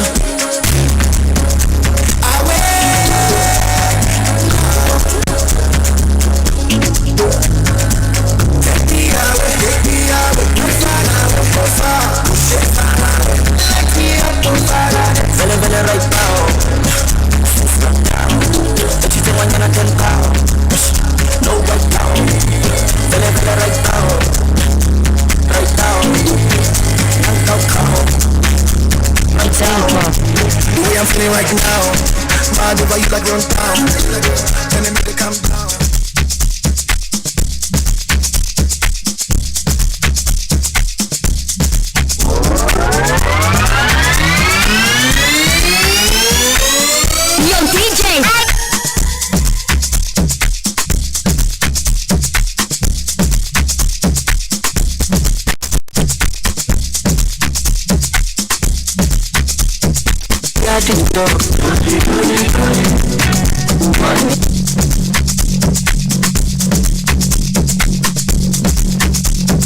All right. You people like networking, You people like networking. Nobody wants to be left behind. I think YF, you're the one that caused this because you said self, so everybody's thinking for themselves now. All right, are we having an amazing time so far? Do you consider this time quality time? Have you learned a lot? Who has their notepad filled with a lot of nuggets? Because I saw some people copying as if there's going to be an exam after this. All right, so there was so much to unpack, but just to get a feel of what we've learned, because I mean, you might share something that maybe others probably did not pick. So we're just going to do a little bit of track back to YF's presentation as well as Tommy's own as well. So can anyone just tell me what you think struck you the most from YF's presentation? Anyone? Where are the guys with the mics? There's somebody with their hands up over there. Where's the mic? Protocol.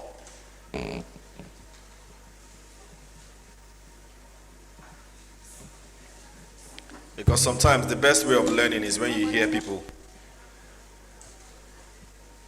Okay, since that we can't get the mic close, please just come up. Come over here and just, yeah. Anybody else, you can just come forward. Come forward as well. Okay, the mic is there now. All right. Yeah, so, I'm Carol. So, what the way I said is that many talk leadership but don't act leadership. Many talk leadership but they don't act leadership. No, act or active? Act. Leadership. They act what they say. So fantastic. Who else?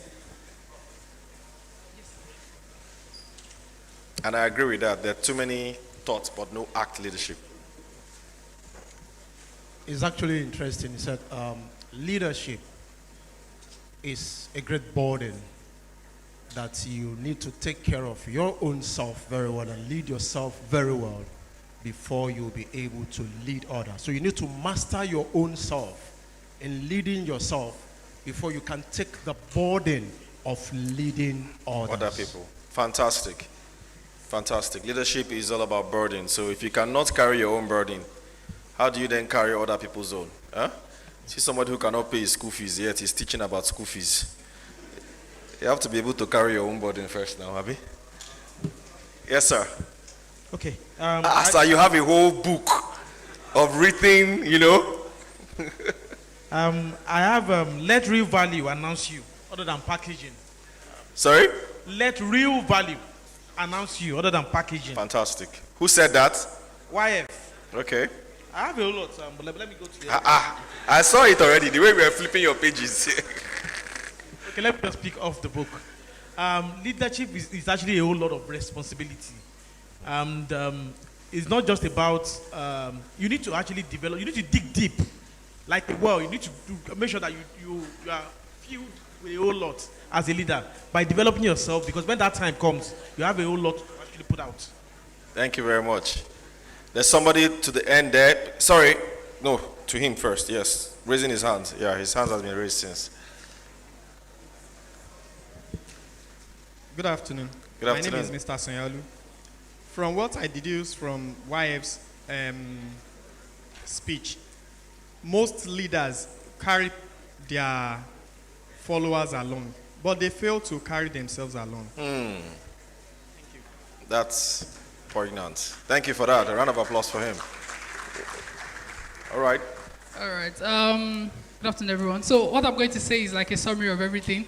So to make a difference, you have to do something different. And that difference is not being instigated by leading others, but starting by leading yourself. That's the difference.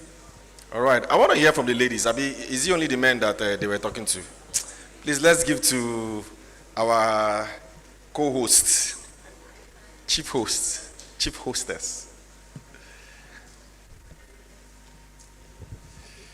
We'll talk about the ethical bit. So being an ethical leader is about taking the tough decisions, even when it looks like it's really a tough one, but you still have to take it. Going by the what they call it? I forgot the word. The case study that we did today. Yes. You know, the lady had to take care of her child. This is a child we are talking about. But the thing is, she still did something wrong. And when you do something wrong, there's a repercussion for it. And you have to be ready for the consequence of that action. Thank you very much. One last person. I want a lady. A lady. Okay. Thank you very much, everyone. I learned that from YF that you need to improve yourself, because you can't improve others if you haven't improved yourself. So by doing so, you must understand your purpose and your why before you can actually say you're ready for leadership. Thank you. Fantastic. Please give everyone a round of applause.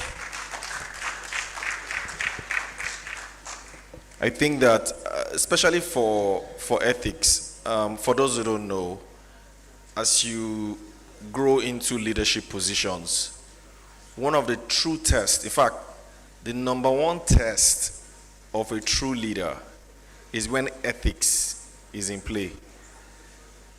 You know, when you say, if you want to know your friend, make money enter. It's the same way. If you want to know a real leader, trust me, it's not to be coming and be shouting and to be giving orders, query, come to work early by 7, you're the first to call. It's all good. But when ethics is in play and it is your closest person at work that broke the rule, that's when you see leadership. You won't even be able to sleep that night. You will be awake all night thinking. That's when, if you don't used to confide in your spouse, you confide in your spouse. You can even take advice from a baby. Have you been in that kind of situation when there's pressure like this to make one decision that you know will affect someone's life? If a baby talks to you, you will listen to the baby. You listen attentively, because being able to make decisions when you have ethical consequences or ethical issues, it's very tough. But at the end of the day, just always remember, you have to go by the book. That's it. There are standards. Now, the difference is that you go by the books in ethics does not mean that you also punish. So that's really the balance. Because sometimes being able to say you are wrong is just probably all you need to do. That you can now say you go to jail is a different thing, or you go on suspension is a different thing. That one is up to disciplinary board. But being able to say you are wrong, it's very important. All right, so we're now going to go to the next presentation, and we're going to be having Mrs. Nireti Adebayo, and she's going to be speaking to us on, what's the topic? I don't think it's here. Okay, the path to sustainable and inclusive growth, which that's essentially what this, so okay, that's what she's going to speak on. So we're going to do a little bit of intro, and then we'll have her come on stage and give us another instructive presentation. Again, please, I can see people already opening their notes. Please share these things, though. It's not for you alone. So please share whatever you're writing. And I don't know if at this point I should say, if you have powerful quotes or anything important you've noted, I don't know if there's anybody that can help us with a hashtag that you can use to share these things and tag the Qhses Leadership Network. Is that possible? Is it possible? Okay. But please share these things. If you've taken photos, share them. Let people know that something has happened and is happening here today.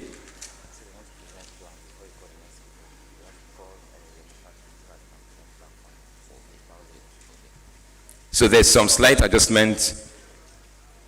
Before Mrs. Nireti Adebayo comes up, we would like to present some awards.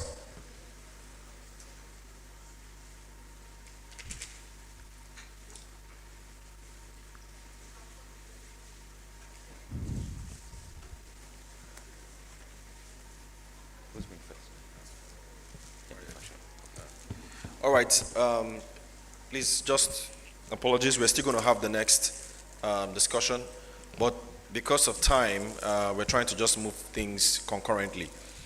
So we will call on, I'm going to call you Daddy, since they call you Daddy, even though maybe we're probably the same age, but Daddy YF.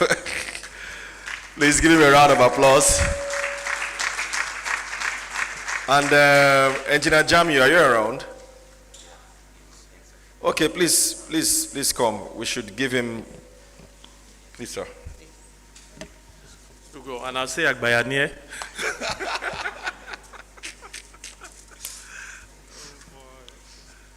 All right, so on behalf of the Leadership Reboot team, we thank you so much for being here. Engineer Jami, please move a little bit to the middle so that we can take a picture of you.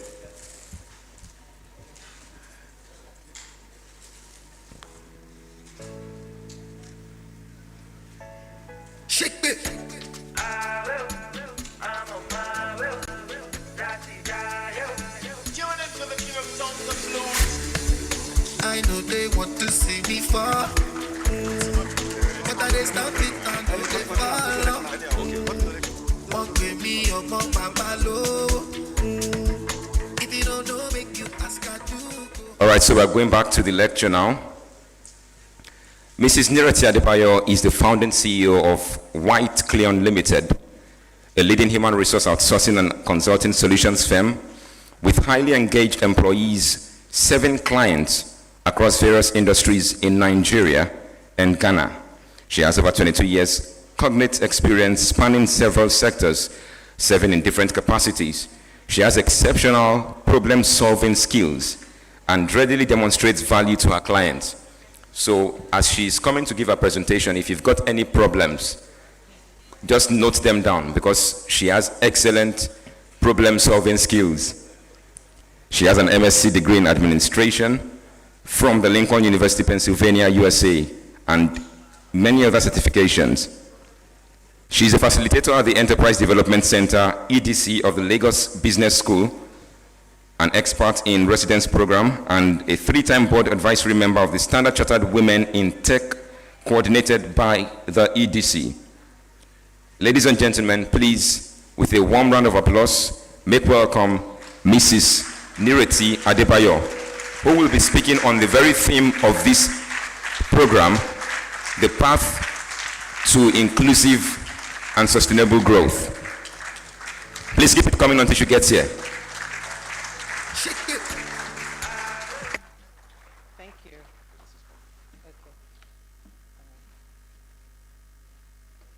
you, everybody. Good afternoon, and thank you for waiting.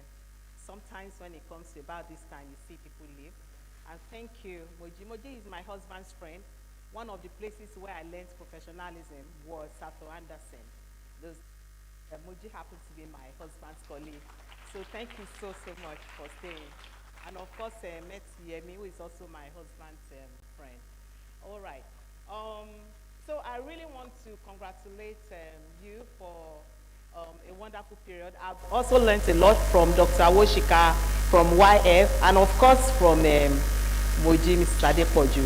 I think she goes to validate my stand and my position on ethics. We are in this situation in Nigeria because we are morally bankrupt, and I'm so sorry. We have to be very serious with each other today. We are here so we can learn together. We are here so we can know what is wrong with our society and how we can build a better and a more inclusive and sustainable society. That's why we are here, right? Okay, so we've learned about 3 different things today. I mean, I've learned so much. And I was telling her that I don't even know what to say. I mean, all the people who had come up are veterans in their own rights. So I will just add 1 or 2 things to it as time permits. However, I would want somebody who would a controversial discussion on ethics. And I would like to ask if your minds have been changed by that presentation, because that's one of the key issues we have in this country. And so it is germane that we all go home with the mind that we have to be ethical in the things that we do. So I need just 2 people to come up and tell me why they are convinced that we have to be ethical. Thank you, sir. You take the first one.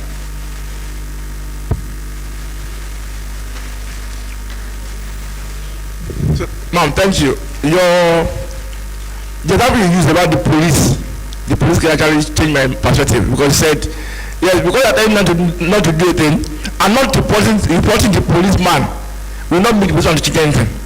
So I think that actually just seems for me, because you don't need to go far. That alone is enough for me. So I think by not reporting an error, the person don't know that it's an error. So let us not just see because we don't want the person to feel bad and just shy away from it. Let's just eat the put an number on the head and just scatter everything in quote. But let's ensure that now when you scatter it, the person also ill. But without acting on it, the person that the person is wrong. And now, what you say was actually a case study in our nation. There was a particular case that someone was almost sacked for it. The particular case now is where, but she was given a 1 month suspension. So the case is actually a particular case in real life that I've seen happen. And let's just be ethical in everything we do. Thank you, ma'am. Thank you. John, please, can you give him a gift of the bag? Thank you. 1 more person. Thank you, sir.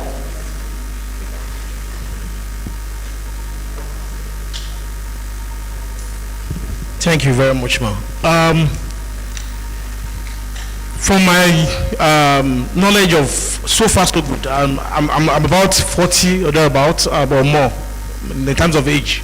I know there are always rules, there are always code of conducts. People assume there are papers that are written for whoever. They assume it's not for them. They assume that they could be manipulated. So it's not as if those things are not always there. Ethics states that even though you need to empathize, you sometimes have to take hard decisions. So if you don't, like the last speaker was talking about, sometimes it involves even your friends, sometimes your family. But the fact that people would say you want to run him out of job, is your brother, leave him. Because of that, oftentimes we leave what we should do and we don't do the right things. So for me, one of the things I've learned that been re-emphasized today is the fact that you, as a leader, you need to take hard decisions. Emphasis, H-A-R-D, capital letter, hard decisions. Thank you. Thank you, sir. Thank you, John. Thank you. Sorry, can I have my slide, Samir? Okay, so thank you so much. So we've been talking a lot about ethics. We've talked a lot about leadership as well. All good.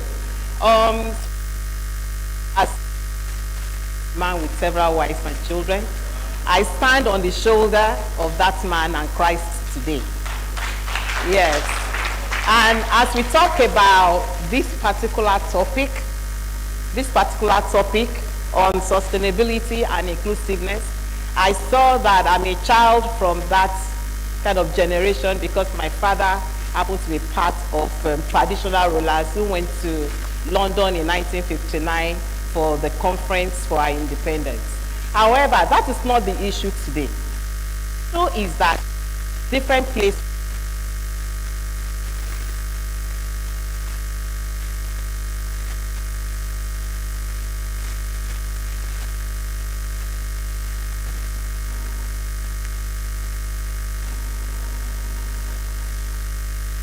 Can they hear me? Yes, they can. Sustain,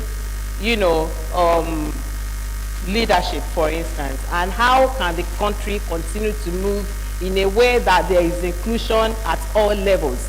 No one is left behind. And so there are various definitions for that. And sorry, this is not working, so okay, it's coming up.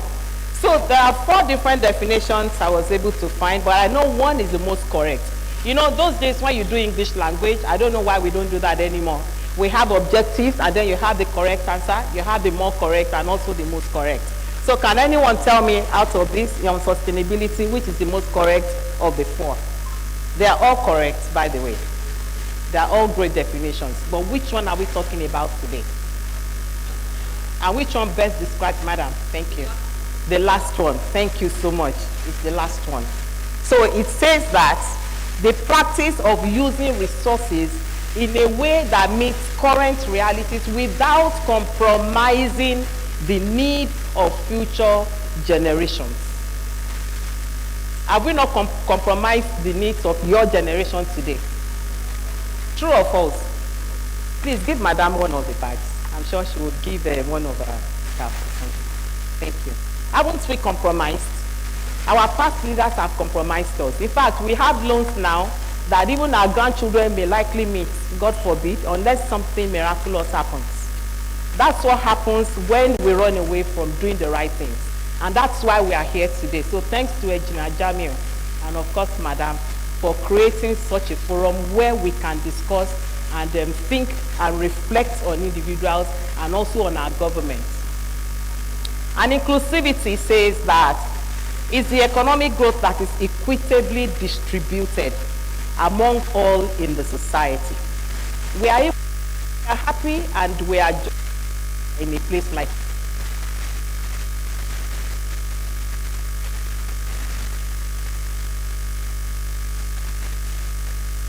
there was for like 6 years, and I was wondering, how did they live? I mean, they have children, the children have to go to school, so how did we manage that? So today we'll be talking a lot about the mistakes that we've made. And so I tagged this on where we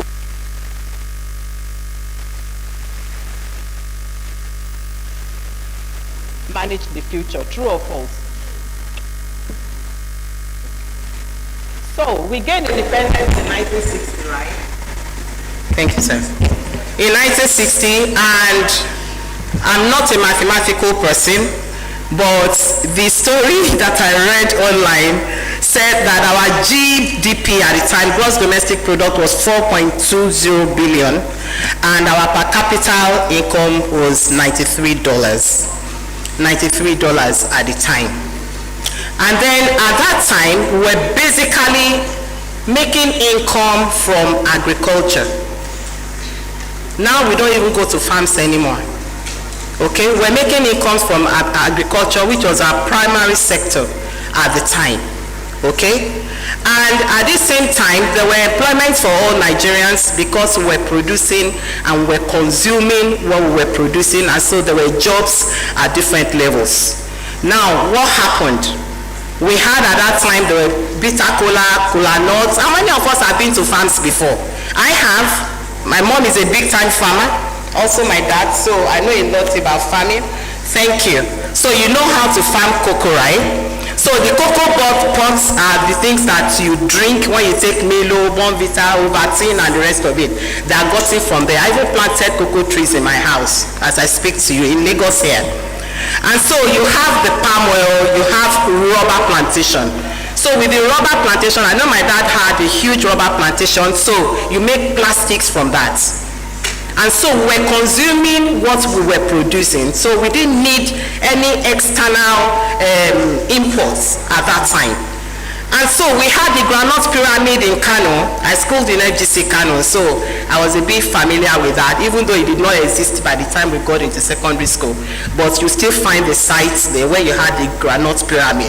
And so we were okay, things were very sufficient for us. And then what happened? Bam, oil. Oil happened to us. Oil happened. And when it happened, we forgot about agriculture. And aren't we like that today? We are the story of Nigeria. So as I was preparing this, and when I listened to what she had to say, what Tomi had to say, and also YF, I realized that we've made a lot of mistakes because of our actions. Our leaders had not done the right thing. We, as individuals, we have not done the right thing because nobody was questioning. We were just jollofing and enjoying. So our story today is the story of Nigeria because we are Nigerians and we're living it. Okay? So we had oil, the oil boom. And what did we do? First Tax 77. I'm sure some of my sisters there or brothers there will remember First Tax 77. Okay, so we splashed money. We built our theaters, everybody all over the country, we came as one, just jollofing and enjoying and all that. By the way, that's the picture of Michael Taiwo Akinkunmi, the man who gave us the Nigerian flag today. I'm not sure he died a billionaire or a millionaire. That's what happens when leaders forget people who have made who have made sacrificial, improvements on our economy or the country. We forget them. We forget them.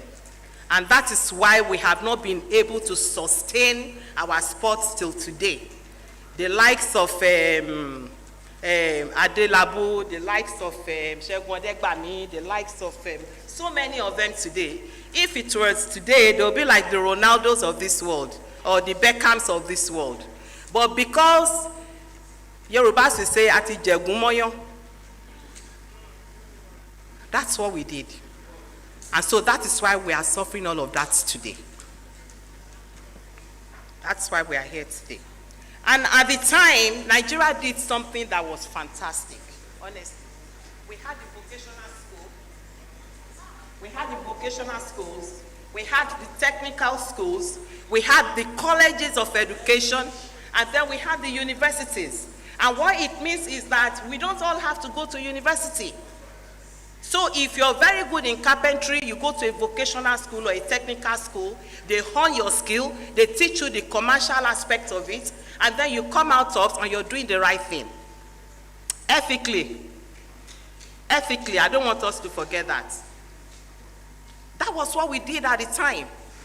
And then we used to have civic as a subject, because I remember that I studied civics as a subject. I think we were the last batch that studied civics as a subject. And what is civics? What does civics tell you? For some of us who can remember. Can we remember civics? Our obligation and the obligation of the country. You are smiling. Oh, yeah, it's ethics. Ethics. Your obligation to your country's obligation to you. And so we learned that. And at that time, you will know the names of all the governors, all the stamp-sets. Sometimes you will learn the names of the legislators. Even now, if I ask you, what is the name of your governor? Some of us do not know. You do not even know the senators. You do not know the members of the House of Assembly. That's even worse. How much more your local government chairman? That's right. Yes. So please ask me, haven't we failed? Haven't we failed? Why are we complaining when you are in a local government, the road is bad, you don't have water, you don't have power, and we sleep every night saying, oh no, Mashe, Because the things that we pray about here are things that work overseas, where we all go. Yes, we work it out. But because we failed to ask questions, because they fooled us and took away those things that we needed to learn, those things that would make us whole, they took that away from us. And what do? We align with them day and night. And we say, oh, what they're doing is okay. Tell me, no, about them, I get it. Please, now somebody can help me, interpret that. Because Yoruba is very powerful. Nigeria was so rich that people were eating free in universities, free of charge. Nothing is wrong with that, though. But what is wrong is that there was no planning, there was no budgeting, there was nothing like how do we get the money from. We just decided that, well, we have oil, so as long as we're making money from oil, we'll just be funding universities and everybody, give scholarships and all that, without planning on the money. Do you spend money that you have? But that's what we started to do as Nigerians. And we're not asking our leaders why they were doing that. They did not ask. And that is why the whole system has been so polarized.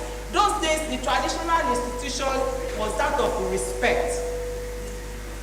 But by the time corruption came in, the government chairman can depose a king as I speak to you today. And that is why an esteemed presidential emeritus will tell over 50 traditional rulers to stand up like family one children. And they think, stand up, sit down. That day I regretted being a princess, but I said, well, in my father's time, no governor will do that to them. So we have problems in this country because we are not asking questions. Thank you. Thank you.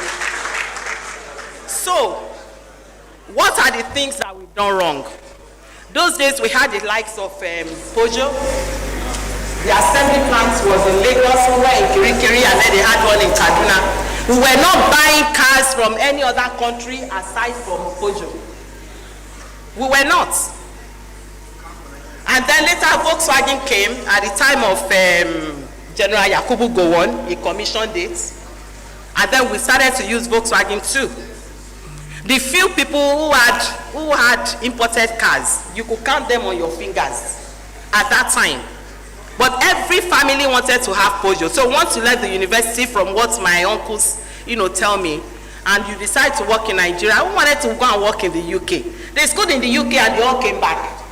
And today they are regretting they didn't get a passport because they offered them passport. My big sisters, because I have sisters who are like 80, 70, 80 years old.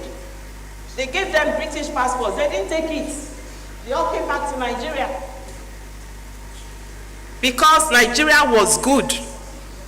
And so you had the likes of Leventis stores, you had the likes of Qhses stores.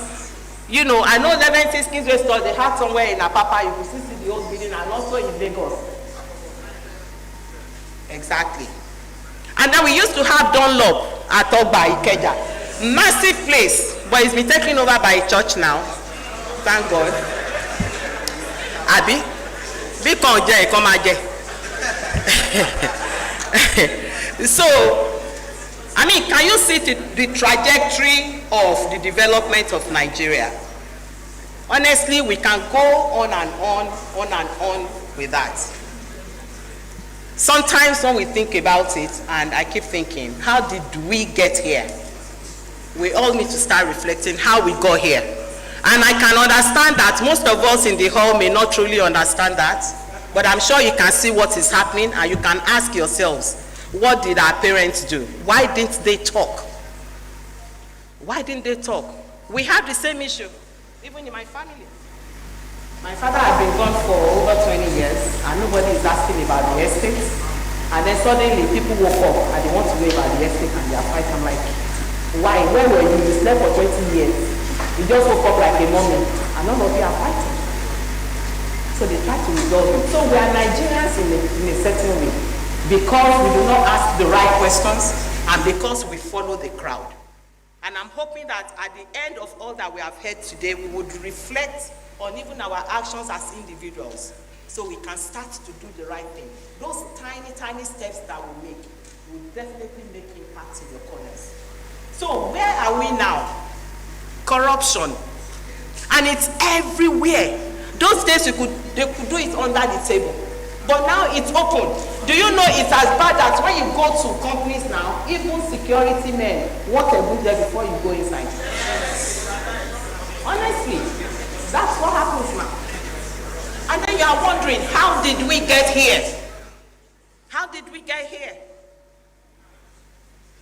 But we are part of it because we give it.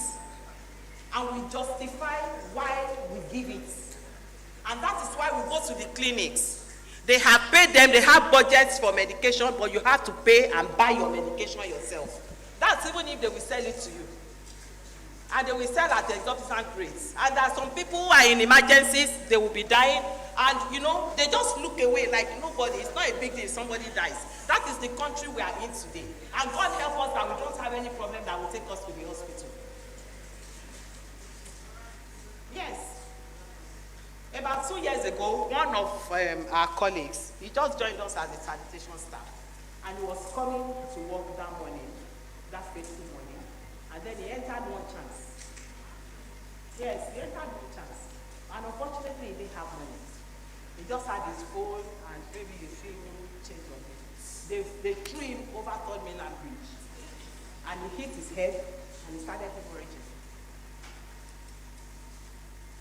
And they took him to a nearby hospital around the Butemeta, but they didn't have anything to treat him. They did not. And so, a good policeman, and it's the only policeman that I've seen that had sense. I'm telling you, a good man with a good heart saw him and called to the office. My colleagues are here, by the way. I acknowledge your presence. Thank you so much for your support. I love you guys. Thank you. And so they called the office, and then they picked up the phone, and then we started to run the hospital. Eventually, we took him to hospital in Ikoyi. And the Lord saved him, because it was a miracle.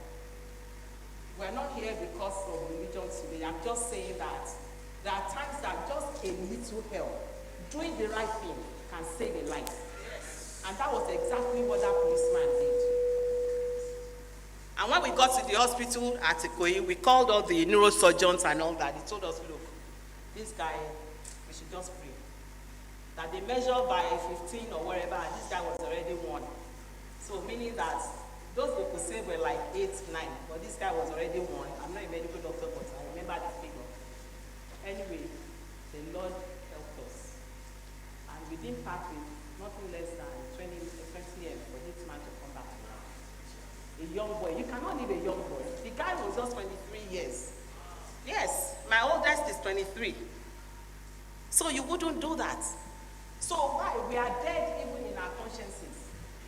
But thank God, and that man gave me hope. The policeman gave me hope that Nigeria will be better again, because that little help saved a life. Corruption, lack of patriotism. If they are playing national anthem now, some of us will just sit down. Meanwhile, when you go abroad and they are playing even their national anthem, you wish you could sing it. Honestly. But when we play our own, that's just a simple, the most basic that I can talk about patriotism. And then the next thing I'm talking about, Nigeria is bad, Nigeria is this, Nigeria is that. What have you done? It's you and I. We are part of it. So what is our role as Nigerians to make Nigeria better? What about the slow diversification of the economy? Singular source of income, for Christ's sakes. And now even the oil, they again. Because they are not producing at maximum. I'm sure if you ask Tommy, she'll be able to talk more about that, because she's a consultant and they know a lot about these things, more than I do when it comes to finance. So what has happened? Even we know that if we are selling, if we are marketers, or if we own stores, and you're selling only shoe, the day will come when you don't have size 5, and a size 5 person comes. A time will come when you don't have that particular style, but that's the only style you are selling. It means that everybody will go hungry in your family. That is the story of Nigeria today. Single source of income. And then let's not talk about insecurity. It's so bad, insecurity is so bad, that even when you're working in the afternoon, they kidnap you. In the afternoon, a colleague of mine was going to work. She took an Uber. And then the Uber had a fault just 2 minutes before, just as they left. And then she went back to the bus stop, and there were many of them there at the bus stop. Do you know that 3 cars came and they parked all of them at the bus stop? Yes. The parents had to pass away with a lot of money for them to live out.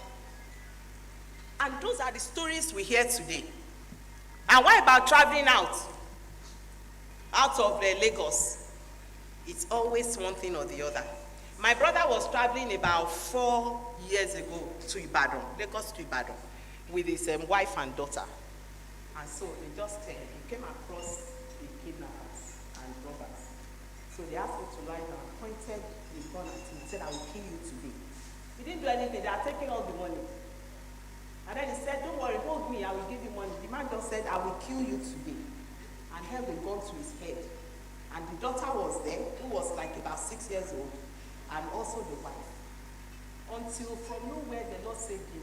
The leader just said, "Don't touch that man. Oh yeah, make we dey go." That was what saved my brother, my older brother. He could just have died. And can we talk about all kinds of accidents we find on our roads every day? And then we are saying, we are blaming the government. What about the workers who are supposed to do the job and they go to their houses to sleep because they work in public service and they cannot care if anybody will hold them? I know of someone who is supposed to be in Abuja working, but I've been in Lagos for 3 years and we're paying the salaries without going to the office in Nigeria. And we have some of them as brothers, as sisters, as cousins. So what is our role? As individuals, we must be change makers for Nigeria to be better. And I believe that's why Engineer Badmus is doing what he's doing now. So we can be change makers. Those little things we do in the sphere of our influence goes a long way. Why about lack of ethical standards? I won't talk more about that because she dwelt a lot on that. Ethical standards. Even those that are selling bread, they will hold your change. 15 naira change. I said, "Oh God, I don't get change." I went to the gas station one day, and then I gave the man money. My change was remaining about 350 naira. And the man just said, "Okay," and was going. I said, "No, come back, don't go yet." He said, "What about my change?" He said, "No change." I said, "So did I give it to you?" He said, "Yes." I said, "Oh God, I can't find my change." He said, "Madam, see the car that you are riding." I said,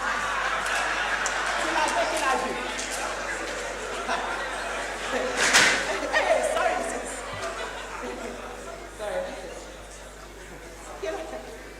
Sorry.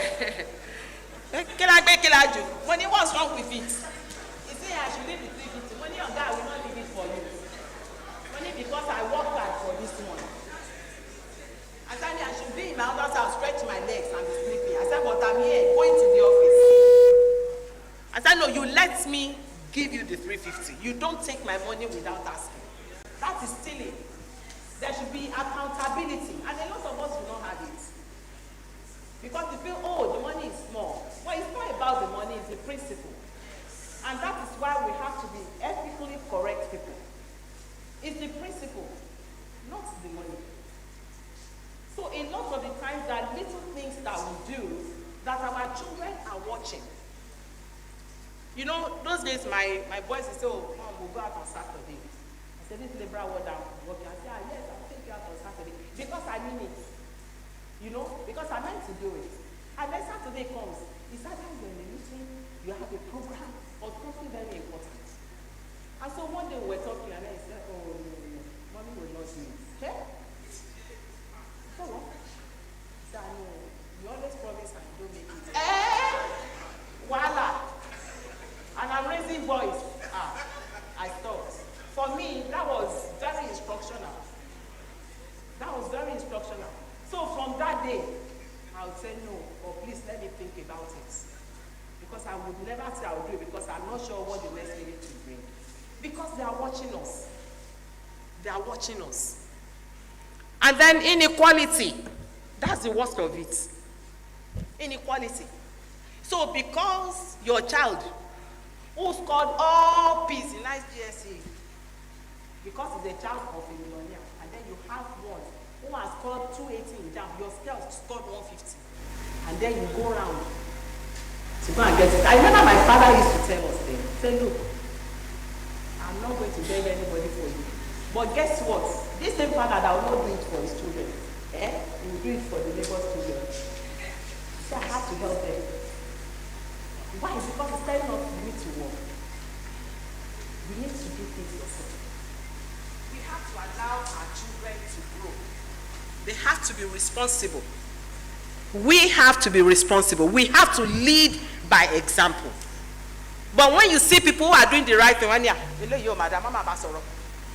because that's what we do. We just take the person out immediately. Because we feel he or she is not dancing to our tune. And it is wrong. So inequality, we have to stop that. We have to begin to reflect on these things. There has to be a system of meritocracy. There has to be. And we still have a few people in this country who do it. I know of a man that fought the government to a standstill because he refused to give bribe. They almost killed his company. At a time, the company had nothing. They took almost everything. But he refused to give the bribe.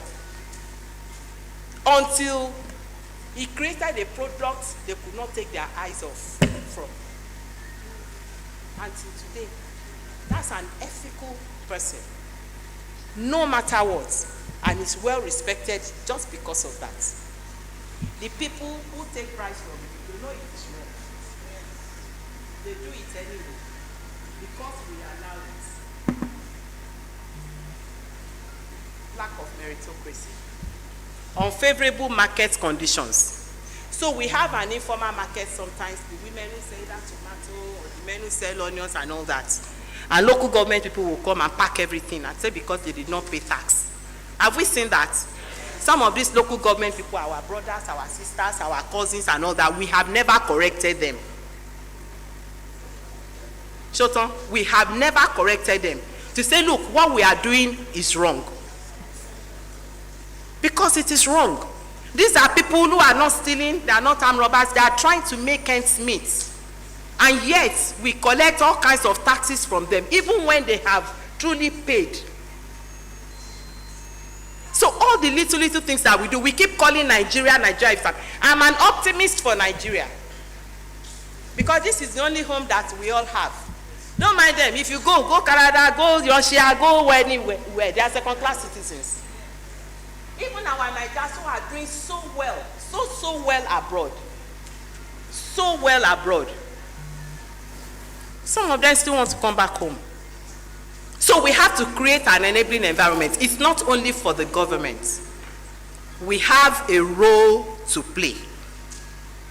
Inconsistent policies of the government. Interference. Why? Because of money. I remember a ministry who said, oh, we should come and give them computers and give them cars, they need cars to move. I said, madam, why about the budget allocations that you get them that say, that one or that one? In this country, in Abuja. I'm not going to say what I don't know. So, what are we doing to ourselves? We are hurting ourselves on a daily basis, and we are not making the required change that we need. It's not enough that we have gender bias. So because I'm a woman, I have to work 10 times more than the man that we are really on the same level with. And I think a lot of women can testify of that. Especially people like you at that senior levels. We have to work so hard. And because the guy can go to the bar together, and then they can have drinks and discuss multi-million naira deals and all of that. You are the woman, you know if you go back. You go house, you go and cook. About 8 years ago, I drive with us for many, many years. So we got to the gate. I said, auntie, me, I'm going to eat now, but you they go cook and you work out. Not be your fault. But that's the way it is. That's the way it is. We have to change all of that. But things are evolving. There is light at the end of the tunnel. I'm not one who says that the man is not the head of the house, by the way. The man is the head of the house. And I respect the man like that. But I'm standing beside the man, not behind him. We support each other. We have to begin to change our narrative and not begin to act like we are subservient to each other. Because God said, submit one to another. But they read it halfway and stop that way. The Lord will give us understanding. So inefficient government agencies. 2 weeks ago, they put something on our gates. And I asked why, what happened? They said, parking in front. I said, parking in front. I said, but we spent millions to ensure that this was okay for parking. They said, it's government land. Government land. So what do we say? You can't do anything about it. Otherwise, we'll give somebody else. The front of your own office. So you have to pay 80,000 per car. Yes, it's 80,000 naira per car. Go and ask. 80,000 naira per car. I paid though. I paid. But I made sure I paid to the government first. I did not bribe anybody, no, for a year. So if you have 4 or 5 parking or 10 parking or 50 parking, and they don't negotiate. So now they have a system of collection, you just have to pay to the bank. It happened to us, we had to pay it. Because otherwise they disrupt your work. So you can imagine if your client is coming and your client does not have a place to pass. What do you do? So inefficient government policies. That's what is happening. So high inflation. We talk about high inflation, worsening poverty level. More than 100 million of us are in poverty as we speak today. But they will tell you,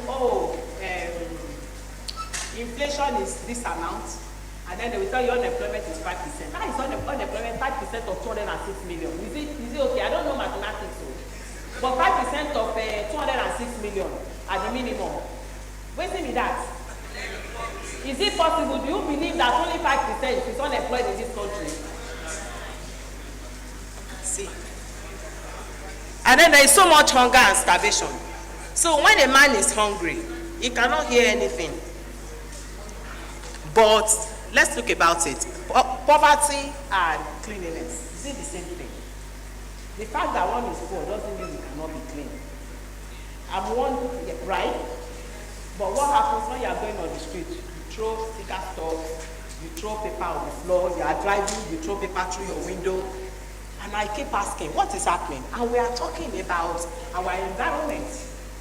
All the gutters are blocked. You and I are suffering that.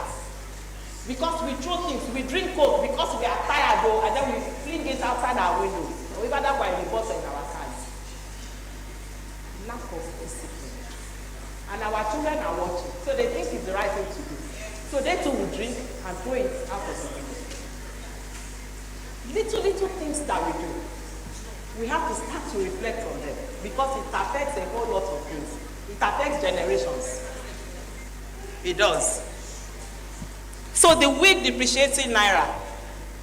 Dollar now is about 9.59 to $1. Yes. Hey! Yes. Pounds is about 1,200 and something now. Is that not? But do you know what? We are still importing things because otherwise we will starve. We are not producing anything because the manufacturing companies who are supposed to be the secondary sector, they are being squeezed. They cannot buy their machinery, they cannot buy raw materials. Even raw materials that we should ordinarily produce in Nigeria, we cannot. No, nothing.